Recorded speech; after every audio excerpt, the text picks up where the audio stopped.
ಶ್ರೀಮಚ್ಛ್ರೀವಾಸಯೋಗೀಶ್ವರ ಗುರುಪದಯೋರರ್ಪಿತಸ್ವಾತ್ಮಭಾರಂ ಶ್ರೀಮಚ್ಛ್ರೀರಂಗನಾಥಾಕ್ವಯಮಣಿಕೃಪಯಾ ಪ್ರಾಪ್ತಮೋಕ್ಷಾಶ್ರಮಂತಂ ಶ್ರೀಮದ್ವೇದಾಂತರಾಮಾನುಜಮುನಿಮಪರಂ ಸಂಶಯೇ ದೇಶಿಕೇಂದ್ರಂ ಶ್ರೀಮತೆ ವೇದಾಂತರಾಮಾನುಜಮಹಾದೇಶಾಯ ನಮಃ.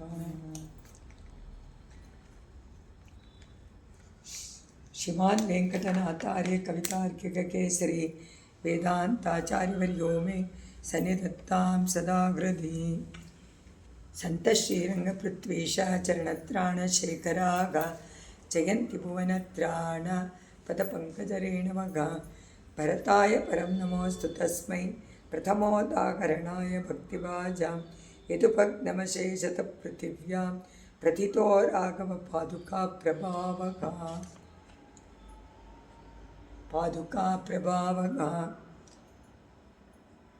ಸ್ವಾಮಿ ದೇಶಿಕರ ಪಾದುಕಾ ಸಹಸ್ರದಲ್ಲಿ ನಾದ ಪದ್ಧತಿನಲ್ಲಿ 100 ಶ್ಲೋಕಗಳು ಉಂಟು.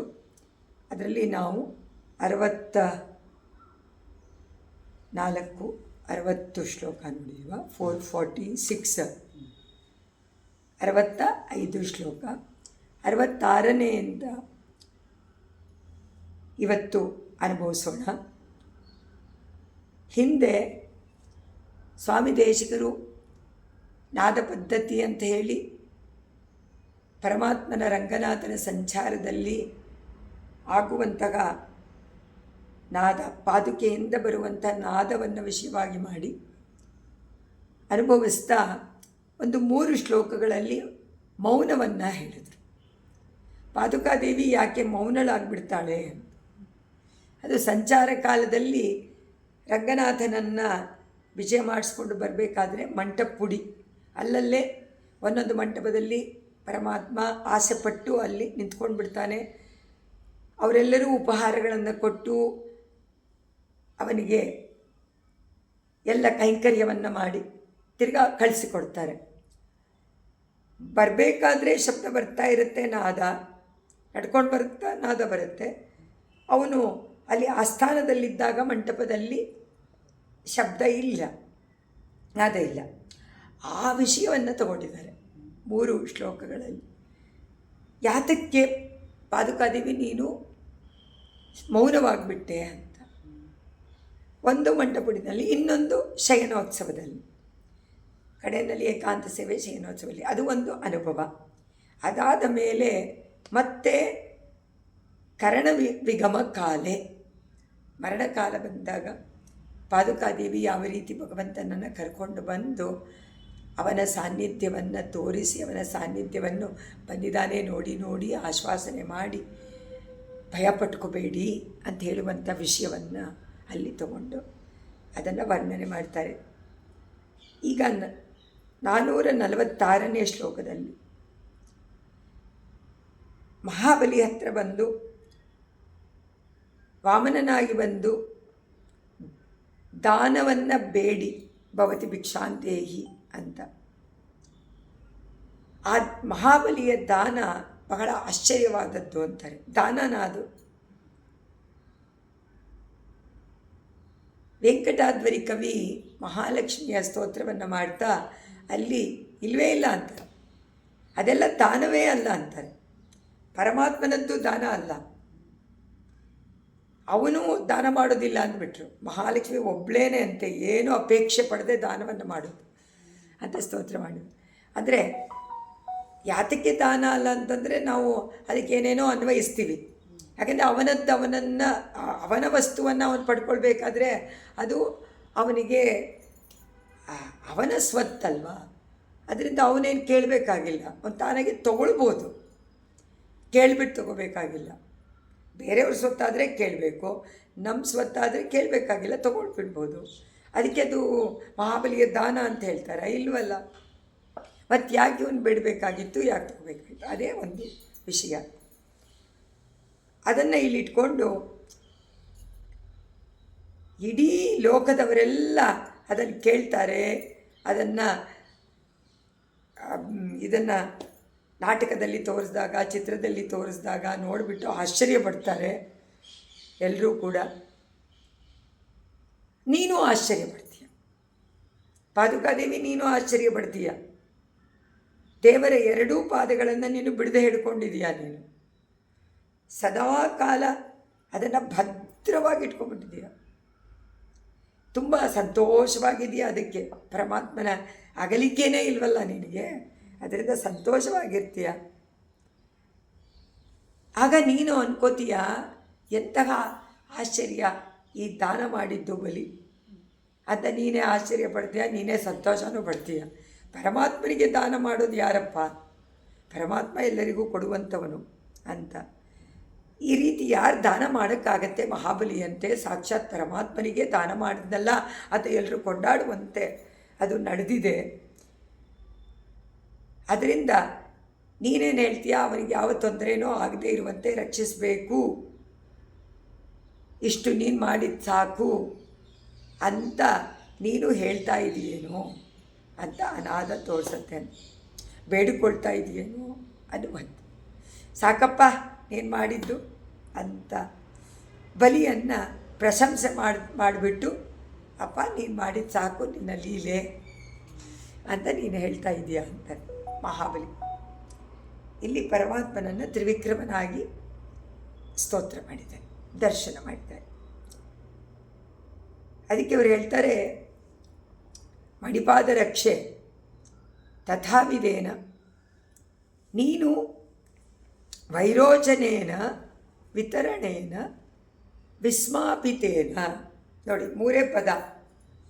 ವೈರೋಚನೇನ, ವೈರೋಚನ ಅಂದರೆ ವಿರೋಚನ ಮಗನಾದಂತಹ ಮಹಾಬಲಿ ಚಕ್ರವರ್ತಿ. ವಿತರಣೇನ ಕೊಡುವಂಥದ್ದು. ವಿತರಣೆ ಮಾಡೋದು ಅಂದ್ರೇನು? ಎಲ್ಲರಿಗೂ ಕೊಡುವಂಥದ್ದು, ಕೊಡುಗೆಯಿಂದ. ವಿಸ್ಮಾಪಿತೇನ, ವಿಸ್ಮಯ, ಆಶ್ಚರ್ಯ. ತ್ರಿವಿಕ್ರಮಂ ನಾಥಂ,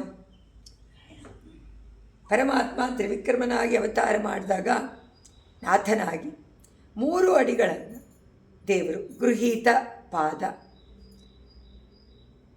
ಆ 3 ಪಾದಗಳಲ್ಲೂ ನೀನಿದ್ಯೋ ಇಲ್ವೋ? ಪಾದಕ್ಕೆ ಇಲ್ಲದೆ ಇಲ್ವಲ್ಲ. ಆ ಪಾದಕ್ಕೆ ಇವನು ನಡೆದಂತು ತಾನೇ ಅದು ತ್ರಿವಿಕ್ರಮ ಅವತಾರ. ಅವನು ಆಳ್ಕೋಬೇಕು ಅಂತಂದರೆ ನಡಿಬೇಕು. ಸೊ ಇದು ನಡಿಗೆ. ನಡಿಗೆ ಅಂತಂದ ತಕ್ಷಣ ಸಂಚಾರದಲ್ಲಿ ನಾದದ ಶಬ್ದ ಬರಲೇಬೇಕು ಪಾದುಕೆಯಿಂದ. ಅದರಿಂದ ಆನಾದೈಹಿ ಏತಾವತಾ ಅಲಂ. ಅವಳು ಹೇಳ್ತಾ ಇದ್ದಾಳಂತೆ, ಸಾಕು ಸಾಕು ಸಾಕು ಅಂತ. ಏತಾವತ ಅಲಂ, ಅಲಂ ಅಂದರೆ ಸಾಕು, ಸಾಕಪ್ಪ ನೀ ಮಾಡಿದ್ದು ಅಂತ. ಅಲಂ ಸಾಕು, ತೃಪ್ತಿ ಆಯಿತು. ಇತಿ ಅವಾರಯತೇವ, ತಡೆದು ಬಿಟ್ಲಂತೆ ಪಾದುಕಾದೇವಿ. ಸಾಕು ಸಾಕು, 2 ಸಾಕು, 1 ಅಡಿ ಇಲ್ಲಿ ಅಳ್ಕೊಂಡಾಯ್ತು, ಇನ್ನೊಂದು ಅಲ್ಕೊಂಡಾಯ್ತು, ಸಾಕು ಅಂತ ಇವಳು ಆಶ್ಚರ್ಯಪಟ್ಟು ಸಂತೋಷದಿಂದ ಇವನು ಮಾಡಿದಂತಹ ಚೇಷ್ಟೆ ಇಲ್ಲಿಗೆ ಸಾಕು ಅಂತ ನಿಲ್ಲಿಸುವಂಥದ್ದೇ ಇದೆ ಈ ಶಬ್ದ.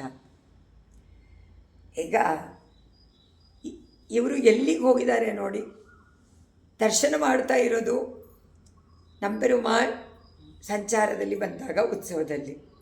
ಆದರೆ ದೇಶಿಕರ ಕಲ್ಪನೆ ಇದು ಸಾಮಾನ್ಯ ಸಂಚಾರವಲ್ಲ.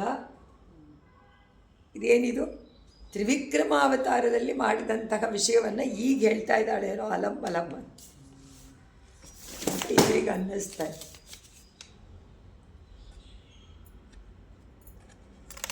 ಅಲಂ ಅಲಂ ಅಂದರೆ ಸಾಕು. ವಿಸ್ಮಾಪಿತೇನ ಭವತಿ ಮಣಿಪಾದರಕ್ಷೆ ವೈರೋಚನೇನ ವಿತರಣೇನ ತಥಾವಿಧೇನ ಅಂತ ಹೇಳಿ, ಈಗ ಸ್ವಾಮಿ ನಮ್ಮಾಳ್ವಾರ್ ಆಚಾರ್ಯರು ಇವರೆಲ್ಲ ಏನು ಮಾಡಿದ್ದಾರೆ? ಭಗವಂತನನ್ನು ಅನುಭವಿಸುವ ಸಮಯದಲ್ಲಿ ಪರಮಾತ್ಮ ಮಾಯಾ, ಮಹಾಮಾಯ, ಅವನ ಚೇಷ್ಟತೆಗಳೆಲ್ಲ ಅರ್ಥ ಮಾಡ್ಕೊಳ್ಳೋಕ್ಕೆ ಆಗದೇ ಇರುವಂಥದ್ದು ಲೀಲೆಗಳನ್ನು ಅದನ್ನೆಲ್ಲ ಅನುಭವಿಸ್ತಾರೆ, ಮತ್ತೆ ಮತ್ತೆ ಹೇಳ್ತಾರೆ, ಆಶ್ಚರ್ಯ ಪಡ್ತಾರೆ. ಅವರಿಗೆ ಒಂದೊಂದು ಅವತಾರದಲ್ಲೂ ಬೇರೆ ಬೇರೆ ವಿಷಯಗಳು ಒಂದೊಂದು ಕಾಲದಲ್ಲಿ ಬೇರೆ ಬೇರೆ ತರಹ ಅನಿಸುತ್ತೆ. ಅದರಿಂದ ಆಶ್ಚರ್ಯವಾಗಿರುವಂತೆ, ಎಂಥವರಿಗೂ ಅದನ್ನು ಅನುಭವಿಸಿದಾಗ ಮನಸ್ಸು ಕರಗಿ ಹೋಗುವಂತೆ, ಏನು ಸೌಲಭ್ಯ, ಏನು ಸೌಶೀಲ್ಯ, ಏನು ಉದಾರ ಪರಮಾತ್ಮ ಅಂತ ಹೇಳಿ ಅವರು ಹೆಚ್ಚು ಹೆಚ್ಚು ತಮ್ಮ ಸೂಕ್ತಿಗಳಲ್ಲಿ ಅಲ್ಲಲ್ಲಿ ಅದನ್ನು ವ್ಯಕ್ತಪಡಿಸ್ತಾರೆ, ಆಶ್ಚರ್ಯಪಡ್ತಾರೆ. ನೀನೇ ಹೇಳು ಅಂತಾರೆ. ಮೊದಲ ಆಳ್ವಾರುಗಳೆಲ್ಲ ಕೇಳ್ತಾರಲ್ಲ, ಅಪ್ಪ ನೀನು ಯಾಕೆ ಸಮುದ್ರದಲ್ಲಿ ಮಲ್ಕೊಂಡಿದ್ಯಾ, ನೀನು ಯಾಕೆ ಮಂಥನ ಮಾಡಿದೆ, ನೀನು ಯಾಕೆ ಅಳ್ದೆ ಭೂಮಿಯನ್ನು, ಆ ಭೂಮಿಯನ್ನು ನೀನೇ ಸೃಷ್ಟಿ ಮಾಡ್ತೀಯಾ, ನೀನೇ ಲಯ ಮಾಡ್ತೀಯಾ, ನೀನೇ ಅಳಿತೀಯ, ನೀನೇ ಅಣೆ ಕಟ್ತೀಯ, ಇದೆಲ್ಲ ಯಾಕೆ ಆಶ್ಚರ್ಯವಾದ ಸಂಗತಿಯಲ್ಲ ಅಂತ ಹೇಳುವ ಹಾಗೆ ಒಂದೊಂದು ಸತಿ ಅಲ್ಲಲ್ಲೇ ಸ್ವಾಮಿ ನಮ್ಮಾಳ್ವಾರು ಕೂಡ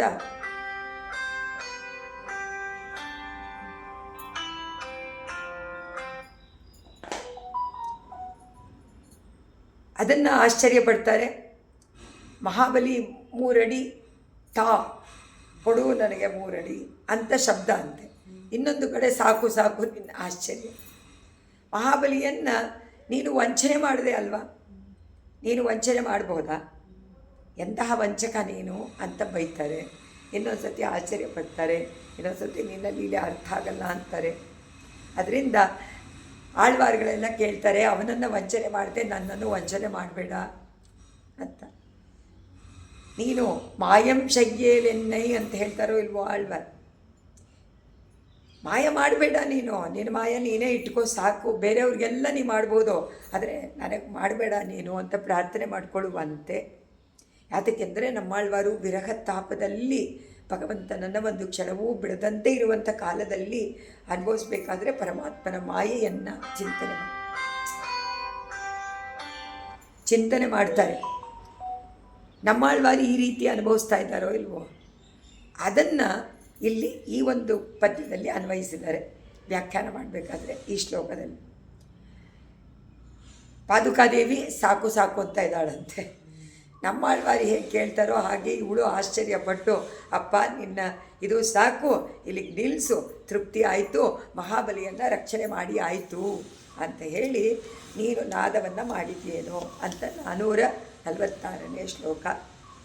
ನೆಕ್ಸ್ಟ್ ಶ್ಲೋಕದಲ್ಲಿ ಸಾಮಾನ್ಯರಂಗರುಪತಿ ಸರಸಂಚ ಗೀತಂ ಲೀಲಾಗತೇಶು ವಿನಿವಾರಯತಿ ಸ್ವತಂತ್ರಗ ಶ್ರೋತುಂ ತವ ಶ್ರುತಿ ಸುಖಾನಿ ವಿಶೇಷವೇದಿ ಮಂಜೂನಿ ಕಾಂಚನ ಪದಾವನಿ ಶಿಂಜಿತಾನಿ.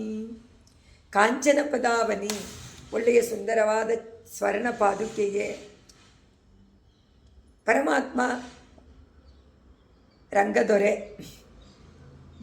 ಅವನನ್ನು ವಿಜಯ ಮಾಡಿಸ್ಕೊಂಡು ಸಂಚಾರದಲ್ಲಿ ಕರ್ಕೊಂಡು ಬರ್ತಾಳೆ ಪಾದುಕಾದೇವಿ.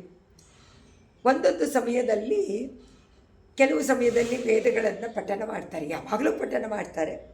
ಆದರೆ ಕೆಲವು ಕಾಲದಲ್ಲಿ ವೀಣೆಯನ್ನು ನುಡಿಸ್ತಾರೆ. ಅದು ಸಾಮಾನ್ಯವಾಗಿ ಸುಪ್ರಭಾತ, ಬೆಳಿಗ್ಗೆ ವಿಶ್ವರೂಪ ದರ್ಶನ, ಇಲ್ಲಾಂದರೆ ರಾತ್ರಿ ಶಯನೋತ್ಸವದಲ್ಲಿ ವೀಣಾಧ್ವನಿ, ಇಲ್ಲ ಮಧ್ಯದಲ್ಲಿ ಊಂಜಲ್ ಸೇವೆ ಅಂತಿದೆ ಇಟ್ಕೊಳ್ಳಿ. ಆಗ ನಾದ ನೀರಾಜನೆ ಮಾಡಬೇಕಾದ್ರೆ ಎಲ್ಲ ವಾದ್ಯಗಳು, ಸಂಗೀತ, ನೃತ್ಯ, ಗೀತ ಎಲ್ಲವನ್ನು ಸಮರ್ಪಣೆ ಮಾಡ್ತಾರೆ ಭಗವಂತನಿಗೆ. ಹಾಗೆ ಇದು ಉಂಟು, ವೇದ ಪಠನ ಉಂಟು, ಹಾಡು ಉಂಟು, ಎಲ್ಲ ಉಂಟು. ಯಾಕೆಂದರೆ ಆದರೆ ಕೆಲವು ಸತಿ ಅದೆಲ್ಲ ಬೇಡ ಸಾಕು ಅಂತ ನಿಲ್ಲಿಸ್ಬಿಡು. ಯಾತಕ್ಕೆ ಅಂತಂದರೆ ಪಾದುಕಾ ಧ್ವನಿ ಎಷ್ಟು ಚೆನ್ನಾಗಿದೆಯಲ್ಲ, ಅದರಿಂದ ಆ ಟೈಮ್ನಲ್ಲಿ ಆ ಪಾದುಕಾ ಧ್ವನಿಯನ್ನು ಮಾತ್ರ ನಾದವನ್ನು ಕೇಳ್ತೀನಿ ಅಂತ ಆಸೆ ಪಡ್ತಾನೆ. ಅವುಗಳ ಧ್ವನಿಗಿಂತ ಪಾದುಕಾದೇವಿಯ ಧ್ವನಿ ಬಹಳ ಸುಂದರವಾಗಿದೆ ಅಂತ.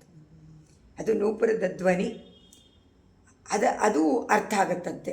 ಯಾತಕ್ಕೋಸ್ಕರ ಪರಮಾತ್ಮ ಇವಾಗ ವಾದ್ಯಗಳೆಲ್ಲ ಬೇಡ ಅಂತ ನಿಲ್ಲಿಸ್ತಾನೆ ಅಂದರೆ ಪಾದುಕಾ ಧ್ವನಿ ಕೇಳಬೇಕು, ನಿನ್ನ ಧ್ವನಿಯನ್ನು ಕೇಳಬೇಕು ಅಂತ ರಂಗನಾಥ.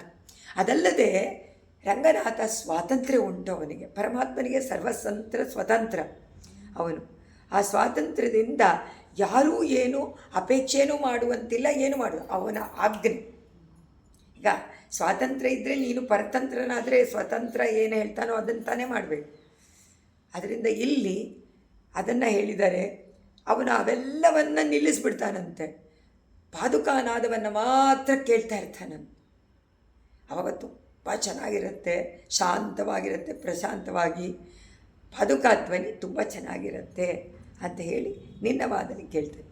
ಉತ್ಸವವಾದ ಬಳಿಕ ಪರಮಾತ್ಮ ತನ್ನ ಅಂತಃಪುರಕ್ಕೆ ವಿಜಯ ಮಾಡಿಸ್ಬೇಕಾದ್ರೆ ಏನಾಗುತ್ತೆ, ಆಗ ವೇದ ಪಾರಾಯಣ ಮತ್ತು ವಾದ್ಯ ಘೋಷ ಎಲ್ಲ ನಿಲ್ಲಿಸ್ಬಿಡ್ತಾರೆ.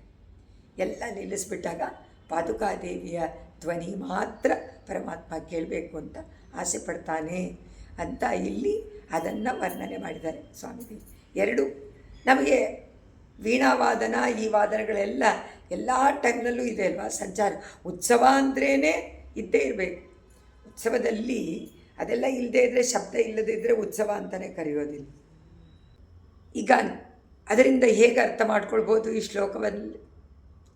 ಪರಮಾತ್ಮನಿಗೆ ಯಾವಾಗ ಬೇಕೋ ಆಗ ನಾದ ಬೇಕು, ಯಾವಾಗ ಬೇಡವೋ ಅವಾಗೆಲ್ಲ ಪಾದುಕಾಧ್ವನಿಯನ್ನು ಮಾತ್ರ ಕೇಳ್ತಾ ಇರ್ತಾನೆ. ಬೇರೆ ಕಾಲದಲ್ಲೆಲ್ಲ ಆ ನಾದ, ಪಾದುಕಾ ನಾದ ಯಾರ್ಯಾರು ಉತ್ಸವದಲ್ಲಿ ದರ್ಶನ ಮಾಡೋಕ್ಕೆ ಬಂದಿರ್ತಾರೋ ಆಶ್ರಿತರು ಅವ್ರಿಗೆ ಮಾತ್ರ ಕೇಳಿಸುತ್ತೆ. ಹೇಳಿದಾರೋ ಇಲ್ವೋ, ನೀನು ಉಪದೇಶ ಮಾಡ್ತಾ ಇದೀಯಾ, ನೀನು ಬನ್ನಿ ಬನ್ನಿ ಅಂತ ಕರಿತಾ ಇದೀಯಾ, ಎಲ್ಲರ ಮನೆಯಲ್ಲೂ ತಟ್ಟಿ ತಟ್ಟಿ ಏನು ಇನ್ನೂ ಪರಮಾತ್ಮ ಬಂದಾಯಿತು ಇನ್ನೂ ಮಲ್ಕೊಂಡಿದ್ದೀರಲ್ಲ ಅಂತ ಎಬ್ಬಿಸ್ತೀಯಾ ಅಂತೆಲ್ಲ ಸ್ತೋತ್ರ ಮಾಡಿದ್ದಾರೆ. ಸ್ವಾಮಿ ದೇಶಿಗರ ಅನುಭವ, ಆ ಅನುಭವದಲ್ಲಿ ನಾವು ಕೂಡ ಪೂರ್ತಿ ಉತ್ಸವಗಳಲ್ಲಿ ಏನಾಗುತ್ತೆ ಅನ್ನೋದನ್ನು ಖಂಡಿತ ಅರ್ಥ ಮಾಡಿಕೊಂಡು ಅದನ್ನು ಅನುಭವಿಸಬೇಕು ಅನ್ನುವಂಥದ್ದೇ ದೇಶಿಕರ ಭಾವನೆ, ದೇಶಿಕರ ಒಂದು ಮನಸ್ಸು ಅಲ್ವಾ. ಅವರು ಅದನ್ನೇ ಕಲ್ಪನೆ ಮಾಡಿಕೊಂಡು ಎಲ್ಲರಿಗೂ ಇದರ ಅನುಭವ ಸಿಗಲಿ ಅಂತ ಈ ರೀತಿಯಾದ ಒಂದು ವಿಷಯವನ್ನು ಕೊಟ್ಟಿದ್ದಾರೆ. ತತ್ತಾದೃಶೀಂ ಪ್ರಥಯತಾ ಮಣಿತ ರುಚಿರಾಂ ಸ್ವರೇಖಾಂ ವರ್ಣಾಧಿಕೇನ ಮಧುಸೂದನ ಪಾದರಕ್ಷೆ ಪಶ್ಯಂತಿ ಚಿತ್ತನಿಕಷೇ ವಿನಿವೇಶ್ಯ ಸಂತಗ ಮಂಜುಸ್ವನೇನ ತವನೈಗಮಿಕಂ ಸುವರ್ಣ. ಈಗ ಎಲ್ಲ ಜ್ಞಾನಿಗಳು ಬರ್ತಾರೆ, ಅವರಿಗೆ ಮಾತ್ರ ಈ ಅನುಭವಗಳೆಲ್ಲ ಉಂಟಾಗತ್ತೆ. ಸಾಮಾನ್ಯ ಜನಗಳಿಗೆ, ನಮ್ಮಂಥವ್ರಿಗೆ ಏನು ಗೊತ್ತಾಗತ್ತೆ? ನಾವು ಪರಮಾತ್ಮ ಉತ್ಸವದಲ್ಲಿ ಬರ್ತಾನೆ ಅಂತೀವಿ, ಅಲಂಕಾರ ನೋಡ್ತೀವಿ, ನಮಸ್ಕಾರ ಮಾಡ್ತೀವಿ, ಪ್ರಸಾದ ತೊಗೊಳ್ತೀವಿ, ಬಂದುಬಿಡ್ತೀವಿ.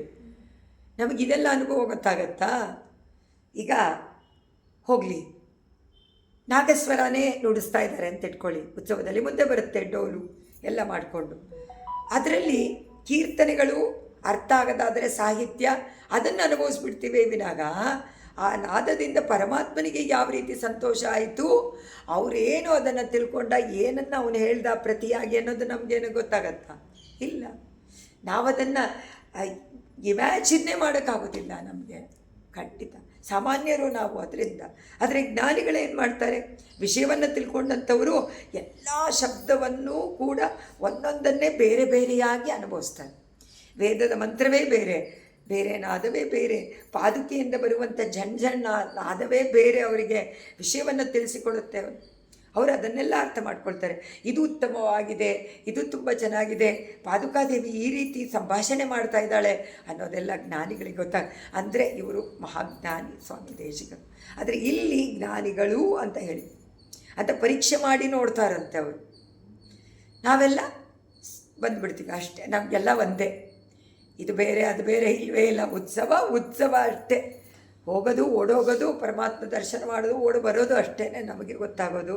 ಆದರೆ ಜ್ಞಾನಿಗಳಿಗೆ ಮನಸ್ಸಿಟ್ಟು ಕೇಳ್ತಾರೆ, ವೇದ ಮಂತ್ರವನ್ನು ಕೇಳ್ತಾರೆ, ಯಾವ ಮಂತ್ರವನ್ನು ಹೇಳ್ತಾ ಇದ್ದಾರೆ ಏನು.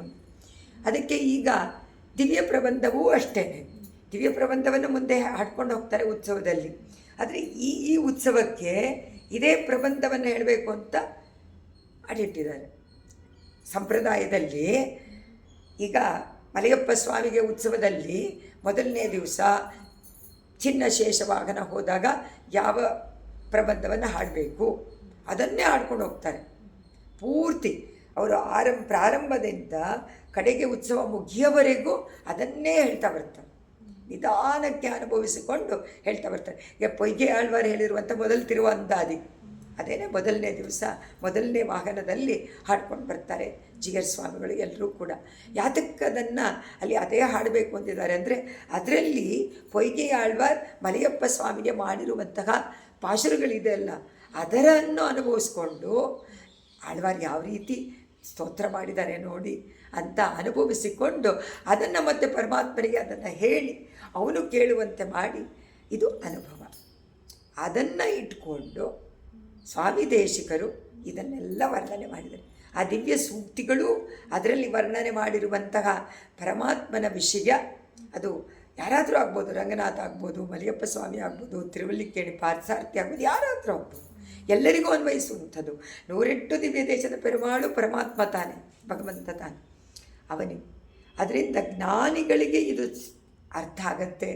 ಅವರು ಅದನ್ನು ಅನುಭವಿಸಿ ಪರಮಭಾವನೆಯಿಂದ ರಸಿಕತೆಯಿಂದ ಅದನ್ನು ಅನುಸಂಧಾನ ಮಾಡ್ತಾ ಸುಂದರವಾಗಿ ಅತ್ಯುತ್ತಮವಾದದ್ದಪ್ಪ ಇದು ಅಂತ ಕೆಲವರು ಅವರು ಹೇಳ್ತಾ ಇರೋದನ್ನು ಜ್ಞಾನಿಗಳಲ್ಲಿ ಹೋಗಿರುವಂಥವರು ಆಹಾ ಎಷ್ಟು ಸುಂದರವಾಗಿದೆ, ಎಷ್ಟು ಚೆನ್ನಾಗಿದೆ ಅಂತ ಅನುಭವಿಸ್ತಾರೆ. ಚಿತ್ತ ನಿಕಷೆ, ಮನಸ್ಸು ಎನ್ನುವಂಥ ಒರೆಗಲ್ಲು. ಮನಸ್ಸು ಅನ್ನೋದು ಒರೆಗಲ್ಲು ಅಂತಂದರೆ ಏನು? ಚಿನ್ನವನ್ನು ಅದರಲ್ಲಿ ಚೆನ್ನಾಗಿ ತೆಗೆದು ಆ ಚಿನ್ನ ಪೂರ್ತಿ 24 ಕ್ಯಾರೆಟಾ ಅಲ್ವಾ, ಕಲ್ಮಶ ಇದೆಯಾ ಅಂತ ನೋಡುವಂಥದ್ದು. ಹಾಗೆ ಇವರು ಹೇಳುವಂತಹ ಎಲ್ಲ ನಾದಗಳನ್ನು ಪರಿಶೀಲನೆ ಮಾಡಿ ಜ್ಞಾನಿಗಳು ಅನುಭವಿಸ್ತಾರೆ ಅಂತ ಹೇಳಿದ್ದಾರೆ. ಅವರ ಚಿತ್ತ ಎನ್ನುವಂತಹ ಒರೆಗಲ್ಲಿನಲ್ಲಿ ಅದನ್ನು ಪರೀಕ್ಷೆ ಮಾಡ್ತಾರಂತೆ. ವಿನಿವೇಶ ಇಟ್ಟು ಪಶ್ಯಂತಿ, ಅದರಲ್ಲಿ ಇಟ್ಟು ನೋಡ್ತಾರಂತೆ. ಆಹಾ ಇದು ಚೆನ್ನಾಗಿದೆಯಾ, ಇದು ಉತ್ತಮವಾಗಿದೆಯಾ, ಇದಕ್ಕಿಂತ ಇನ್ನೂ ಚೆನ್ನಾಗಿದೆಯಾ ಅಂತ ಹೇಳಿ ಒಂದೊಂದು ನಾದವನ್ನು ಪರಿಶೀಲನೆ. ಅದು ಇಲ್ಲಿ ವರ್ಣ ಅಂತಾಗಿದೆ. ರುಚಿರಾಂ ಸ್ವರೇಖಾಂ ವರ್ಣಾಧಿಕೇನ ಮಧುಸೂದನ ಪಾದರಕ್ಷೆ.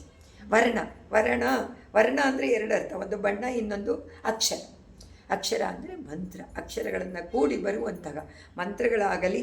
ಈಗ ಎರಡೂ ಮಂತ್ರ ತಾನೆ, ಒಂದು ಸಂಸ್ಕೃತ ವೇದದ ಮಂತ್ರ, ಇನ್ನೊಂದು ದ್ರಾವಿಡ ವೇದದ ಒಂದೊಂದು ಪಾಶುರವು ಮಂತ್ರವೇ. ಸೊ ಮಂತ್ರ ಯಾವುದು ಉತ್ಕೃಷ್ಟವಾದದ್ದು ಅಂಥೇಳಿ ಎರಡೂ ಒಂದೇ. ಆದರೆ ಅವರು ಸ್ವಾರಸ್ಯವನ್ನು ಅನುಭವಿಸ್ತಾರೆ ಅನ್ನೋದನ್ನು ಧ್ವನಿ ಅದನ್ನು ಹೇಳ್ತಾ ಇದ್ದಾಳಂತೆ. ಯಾರು? ಪಾದುಕಾದೇವಿ ಹೇಳ್ತಾಳಂತೆ ಯಾವುದು ಉತ್ತಮವಾಗಿದೆ, ಯಾವುದಿದೆ ಅಂತ ಪಾದುಕಾದೇವಿ ಹೇಳಿ ಜ್ಞಾನಿಗಳು ಅದನ್ನು ಅರ್ಥ ಮಾಡಿಕೊಂಡು ತಮ್ಮ ಚಿತ್ತ ಎನ್ನುವಂಥ ಒರೆಗಲ್ಲಿನಲ್ಲಿ ಇಟ್ಟು ಅದನ್ನು ಅವರು ಹೇಳ್ತಾರೆ. ಇದು ಇಂಪಾದದ್ದ, ಇದು ಅತ್ಯುತ್ತಮವಾದದ್ದ, ಇದು ಗುಡ್ಡ, ಬೆಟರ, ಬೆಸ್ಟ್ ಅಂತ ಅವರು ಅದನ್ನು ಹೇಳಿ ಅಪಾರವಾದ. ಅದರಿಂದ ನಮ್ಮ ಸ್ವಾಮಿ ನಮ್ಮಾಳ್ವಾರವರ ದಿವ್ಯ ಸೂಕ್ತಿಯಾಗಲಿ, ದಿವ್ಯ ಪ್ರಬಂಧವಾಗಲಿ, ಇದು ಅಪಾರವಾದಂಥದ್ದು. ಭಗವದ್ ವಿಷಯ ಅನ್ನೋದು ಸಂಪೂರ್ಣವಾಗಿ ಅದರಲ್ಲಿ ತುಂಬಿ ತುಳುಕಾಡುವಂಥದ್ದು. ಅದರಿಂದ ಅವರ ನಾದದಲ್ಲಿ ಬರುವಂತಹ ವಿಷಯಗಳು ವೇದದಲ್ಲಿ ಯಾವ ಪರಮಾತ್ಮನನ್ನು ಪ್ರತಿಪಾದನೆ ಮಾಡಿದೆಯೋ ಅದನ್ನೇ ಇವರು ಕೂಡ ಬೇರೆ ಬೇರೆ ತರಹ ವರ್ಣನೆ ಮಾಡಿದ್ದಾರೆ. ಅದರಿಂದ ಇದು ಸ್ಪಷ್ಟ. ಇದು ಯಾರು ಶಿಷ್ಟರೋ, ಯಾರು ಆ ಆಳ್ವಾರ ಸೂಕ್ತಿಗಳಲ್ಲಿ ಪೂರ್ತಿ ಮುಳುಗಿದಾರೋ ಅವರಿಗೆ ಮಾತ್ರ ಇದು ಅರ್ಥ ಆಗುತ್ತೆ. ಬೇರೆಯವರಿಗೆಲ್ಲ ಸಾಮಾನ್ಯರಿಗೇನು ಅರ್ಥ ಆಗುತ್ತೆ? ಉತ್ಸವದಲ್ಲಿ ಪಾಲ್ಗೊಂಡ್ವಿ ಅಷ್ಟೆ. ಇಲ್ಲದೇ ಇದ್ದರೆ ಯಾವ ನಾದದ ಅದನ್ನು ನಮಗೆ ಅದನ್ನು ಪೃಥಕ್ಕಾಗಿ ಅನುಭವಿಸೋಕ್ಕೂ ಗೊತ್ತಿಲ್ಲ. ಅದು ನಾದ ಈ ಥರ ಬರುತ್ತೆ ಅಂತ ಗೊತ್ತಿಲ್ಲ. ಅದು ಅಲ್ಲದೆ ನಮಗೆ ಅಧಿಕಾರವೂ ಇಲ್ಲ. ಇದು ಉತ್ತಮ ಅಲ್ಲ, ಇದು ಅತ್ಯುತ್ತಮ ಅಂತ ಹೇಳಕ್ಕುಂಟ. ಅದಕ್ಕೆ ಜ್ಞಾನಿಗಳಿಗೆ ಉಂಟು. ಅದರಿಂದ ಜ್ಞಾನಿಗಳು ಪಾದುಕಾದೇವಿಯ ನಾದದಿಂದ ಅದನ್ನು ತಿಳ್ಕೊಂಡು ಅದನ್ನು ಅನುಭವಿಸಿ ಬಹಳ ಸುಂದರವಾಗಿ ತಮ್ಮ ಭಾವನೆಗಳನ್ನು ವ್ಯಕ್ತಪಡಿಸ್ಕೊಳ್ತಾರೆ ಜ್ಞಾನಿಗಳು ಅಂತ ಇದರಲ್ಲಿ ಹೇಳ್ತಾರೆ.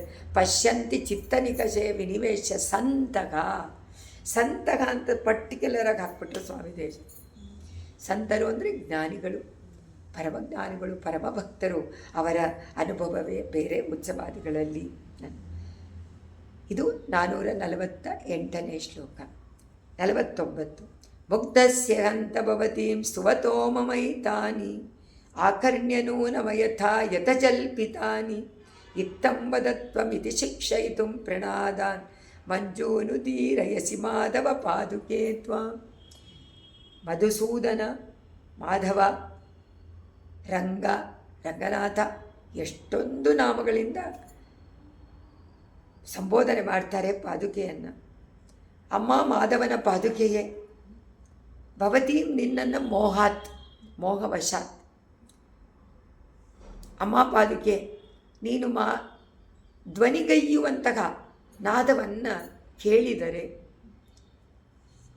ಏನು ತಿಳಿಯುತ್ತೆ ಅಂತ ಕೇಳಿದರೆ, ಬೇರೇನೂ ತಿಳಿಯೋಕ್ಕೆ ಆಗದೇ ಇರುವಂತಹ ನಾನು ನಿನ್ನನ್ನು ಸ್ತೋತ್ರ ಮಾಡಿಬಿಡ್ತಾ ಇದ್ದೀನಿ ಅಷ್ಟೆ. ನನಗೆ ಬೇರೆ ಏನೂ ಗೊತ್ತಿಲ್ಲ, ನಿನ್ನನ್ನು ಸ್ತೋತ್ರ ಮಾಡೋಕ್ಕೆ ಶುರು ಮಾಡಿಬಿಟ್ಟಿದ್ದೀನಿ. ಅದರಿಂದ ಜಲ್ಪಿತಾನೆ, ಸುಮ್ಮನೆ ಬಾಯಿಗೆ ಬಂದಿದ್ದು ಬರ್ತಾನೇ ಇದೆ ಅಷ್ಟೇ. ಜಲ್ಪಿತಾನೆ, ಸಿಕ್ಕಾಪಟ್ಟೆ ಏನು ಬಾಯಿಗೆ ಬರುತ್ತೋ ಅದನ್ನೆಲ್ಲ ಹೇಳ್ತಾ ಇದ್ದೀನಿ. ಇದನ್ನು ಕೇಳಿ ನೀನು ಏನು ಮಾಡ್ತೀಯ? ಆವಾಗಲೇ ಹೇಳಿದರೆ ತಾಯಿಯಂತೆ ಆಶ್ವಾಸನೆ ಮಾಡ್ತೀಯ. ಈಗ ಹೇಳ್ತಾರೆ, ನನ್ನ ಮೇಲೆ ತುಂಬ ದಯೆ ಬಂದುಬಿಡುತ್ತೆ ನಿನಗೆ. ದಯೆ ಬಂದುಬಿಟ್ಟು ಕೃಪಾ ವಿಶೇಷದಿಂದ ದಯಾಮಯನಾಗಿರೋದ್ರಿಂದ ನೀನೇನು ಮಾಡ್ತೀಯ ಗೊತ್ತಾ, ಯಾತಕ್ಕೆ ಬಾಯಿಗೆ ಬಂದಂತ ಹೇಳ್ತಾ ಇದೆಯಾ, ಹಾಗೆ ಹೇಳಬೇಡ, ಚೆನ್ನಾಗಿ ಹೇಳು, ನೋಡು ಈ ಥರ ಹೇಳು ಅಂತ ನನಗೆ ಶಿಕ್ಷೆ ಕೊಡ್ತಾ ಇದೆಯಾ. ಶಿಕ್ಷೆ ಅಂದರೆ ಬೇರೆ ಆಗಿಬಿಡುತ್ತೆ. ಶಿಕ್ಷಣ ಅಂದರೆ ನನಗೆ ಉಪದೇಶ ಮಾಡ್ತಾ ಇದೆಯಾ, ನೋಡು ಈ ಪದ ಸರಿ ಇಲ್ಲ, ಬೇರೆ ಪದವನ್ನು ಉಪಯೋಗಿಸು ಅಂತ ನನಗೆ ನಿನ್ನ ಧ್ವನಿಯಿಂದ ನನಗೆ ಹೇಳ್ಕೊಡ್ತಾ ಇದೆಯೇನೋ ಅಂತ ಹೇಳ್ತಾನೆ. ಕಲಿಸುವಿಕೆ ವಿದ್ಯಾಭ್ಯಾಸ ಕೊಡ್ತಾ ಇದೆಯಾ ನನಗೆ. ನೋಡು ದೇಶಿಕರೇ ಈ ಥರ ಹೇಳಿ, ದೇಶಿಕರಿಗೆ ಹೇಳಬೇಕಾ. ಕವಿತಾ ಸಿಂಹ ಅವರು ಅಗ್ರೇಸರರು, ಅವ್ರು ಹೇಳ್ಕೊತಾ ಇದ್ದಾರೆ ನನಗೆ ಪಾದುಕಾದೇವಿ ಕಲಿಸಿಕೊಡ್ತಾ ಇದ್ದಾಳೆ ಅಂತ. ಹಾಗೆ ಹೇಳಬೇಡ, ಹೀಗೆ ಹೇಳು ಅಂದರೆ ಆಳ್ವಾರ ಆಚಾರ್ಯರ ಶಕ್ತಿ ಆ ಥರ ಇದೆ. ಹೇಗೆ ಪಾದುಕಾದೇವಿಗೆ ದೇಶಿಕರಿಗೆ ಶಿಕ್ಷಣ ಕೊಡೋದಕ್ಕೆ ಶಕ್ತಿ ಅಂತ ಹೇಳ್ತಾರೋ, ಹಾಗೆ ಆಳ್ವಾರ ಆಚಾರ್ಯರ ಸೂಕ್ತಿಗಳಿಗೂ ಈ ಶಕ್ತಿ ಅಪೂರ್ವವಾದದ್ದು ಅಂತಾರೆ. ಆ ಸೂಕ್ತಿ ಸಾಮಾನ್ಯ ಅಲ್ಲ, ನಮಗೆ ಆರ್ಟ್ ಆಫ್ ಲಿವಿಂಗ್ ಅಲ್ವಾ, ನಮಗೆ ನಮ್ಮ ಜೀವನವನ್ನು ಅಳವಡಿಸಿಕೊಳ್ಳಕ್ಕೂ ನಮಗೆ ಶಿಕ್ಷಣ ಕೊಡುತ್ತೆ ಆಳ್ವಾರವರ ದಿವ್ಯ ಪ್ರಬಂಧ. ಅದು ನಮಗೆ ಅರ್ಥ ಆಗುತ್ತೆ ಯಾವಾಗ ನಾವು ಪ್ರಬಂಧವನ್ನು ಆಳವಾಗಿ ಪರಿಶೀಲನೆ ಮಾಡಕ್ಕೆ ಹೋಗ್ತೀವೋ, ಆಗ ಖಂಡಿತವಾಗಿ ಅರ್ಥ ಆಗುತ್ತೆ. ಆಳ್ವಾರು ಯಾವ ರೀತಿ ಒಬ್ಬ ಸ್ಥಿತಪ್ರಜ್ಞೆ ಇರಬೇಕು ಅನ್ನೋದನ್ನು ಹೇಳ್ಕೊಡ್ತಾರೆ. ಯಾವ ಕಾಲದಲ್ಲೂ ನೀನು ದುಃಖ ಪಡಬೇಕಾಗಿಲ್ಲ, ಸಂತೋಷನೂ ಪಡಬೇಕಾಗಿಲ್ಲ, ಎರಡೂ ಒಂದೇ ಸಮ ನೋಡಿಬಿಡು ಅಂತಾನೆ ಕೃಷ್ಣ. ಅದೇ ತಾನೇ ನಮಗೆ ಜೀವನದಲ್ಲಿ ಶಾಂತಿಯನ್ನು ಕೊಡೋದೇ. ಎಲ್ಲ ಮನುಷ್ಯರು ಹುಡುಕ್ತಾ ಇರೋದೇನು, ಸುಖ, ಶಾಂತಿ, ನೆಮ್ಮದಿ, ಅದೇ ಬೇಕು ಅವ್ರಿಗೆ, ಬೇರೆ ಏನು ಬೇಡ. ಸಂತೋಷ, ಸುಖವಾಗಿರಬೇಕು, ಎಲ್ಲನೂ ಚೆನ್ನಾಗಿರಬೇಕು, ಇಷ್ಟ ಪ್ರಾಪ್ತಿಯಾಗಬೇಕು, ಅನಿಷ್ಟ ನಿವೃತ್ತಿ ಆಗಬೇಕು, ಯಾವಾಗಲೂ ಸಂತೋಷವಾಗಿರಬೇಕು, ನಾ ಏನು ನೆನೆಸ್ಕೋತೀನೋ ಅದಾಗಬೇಕು ಅಂತ. ಅದೇ ತಪ್ಪು. ಪರಮಾತ್ಮ ಏನು ಮಾಡಿಸ್ತಾನೆ ಅದನ್ನು ಒಪ್ಕೊಳ್ಳೋದಿಲ್ಲ ನಾವು. ನಮ್ಮ ಇಷ್ಟ ಪ್ರಾಪ್ತಿ ಆಗದೇ ಇದ್ದರೆ ನಾವು ಪರಮಾತ್ಮನನ್ನು ದೂರ್ತೀವಿ.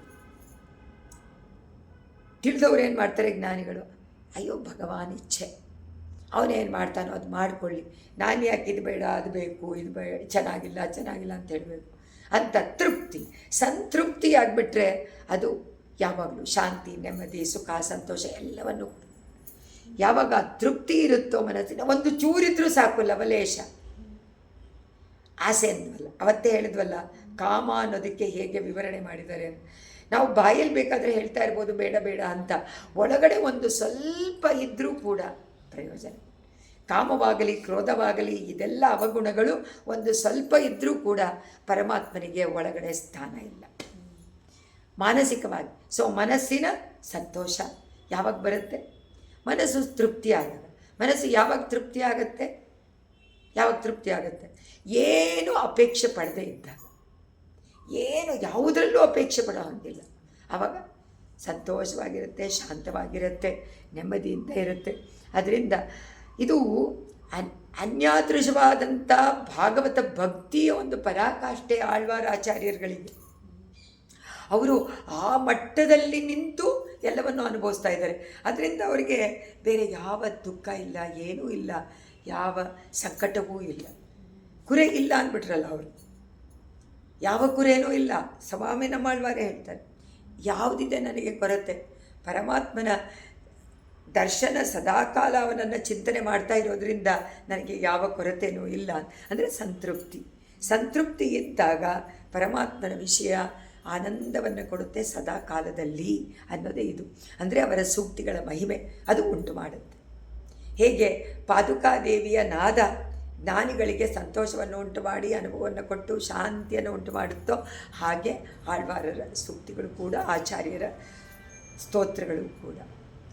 ಆದವು ಸಹಸ್ರಮಿತಿ, ತಿರ್ಗಾ ಮತ್ತೆ ಅದನ್ನು ಹೇಳ್ತಾರೆ. ನಾನು ಜಲ್ಪಿತಾನಿ ಅಂದುಬಿಟ್ರು, ಬಾಯಿಗೆ ಬಂದಂತೆ ಹೇಳ್ತಾ ಇದ್ದೀನಿ ಅಂತ.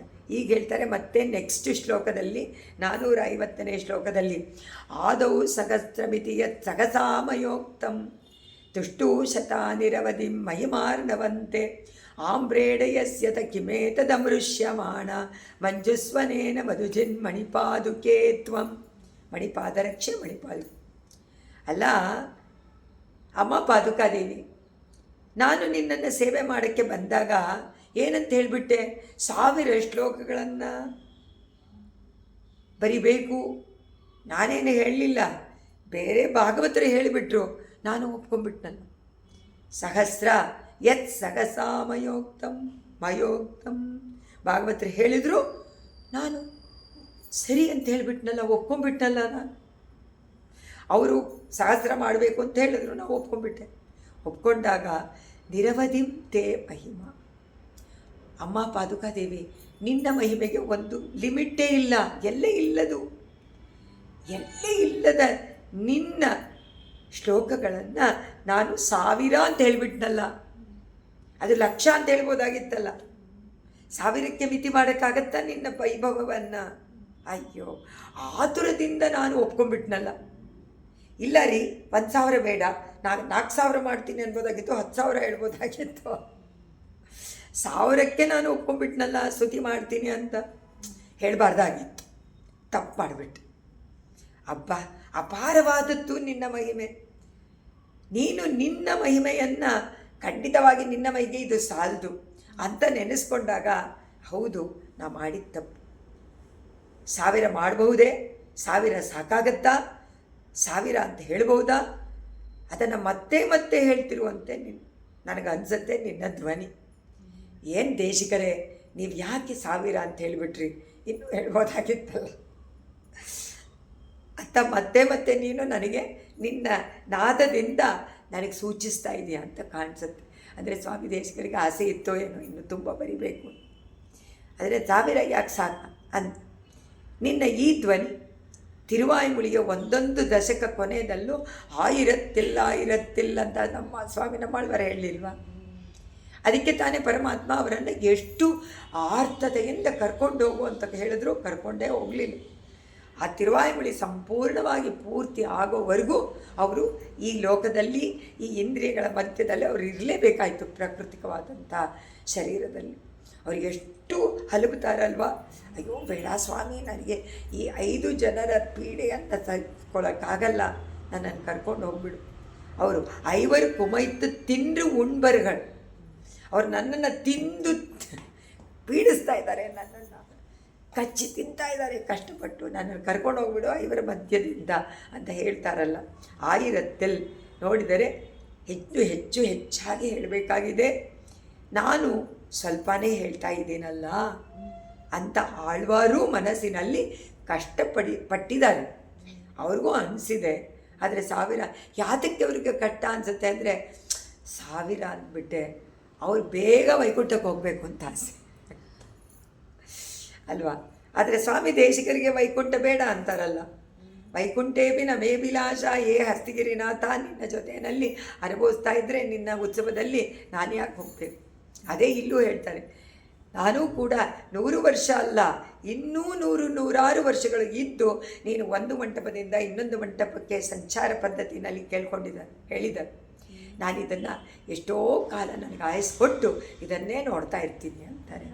ದರ್ಶನ ಮಾಡ್ತೀನಿ, ಸೇವೆ ಮಾಡ್ತೀನಿ ನಿನಗೆ. ಮಧುಜಿತ್ ಮಣಿಪಾದರಕ್ಷೆ, ಮಧುಸೂದನನ ಪಾದರಕ್ಷೆಯೇ ಅಮ್ಮ.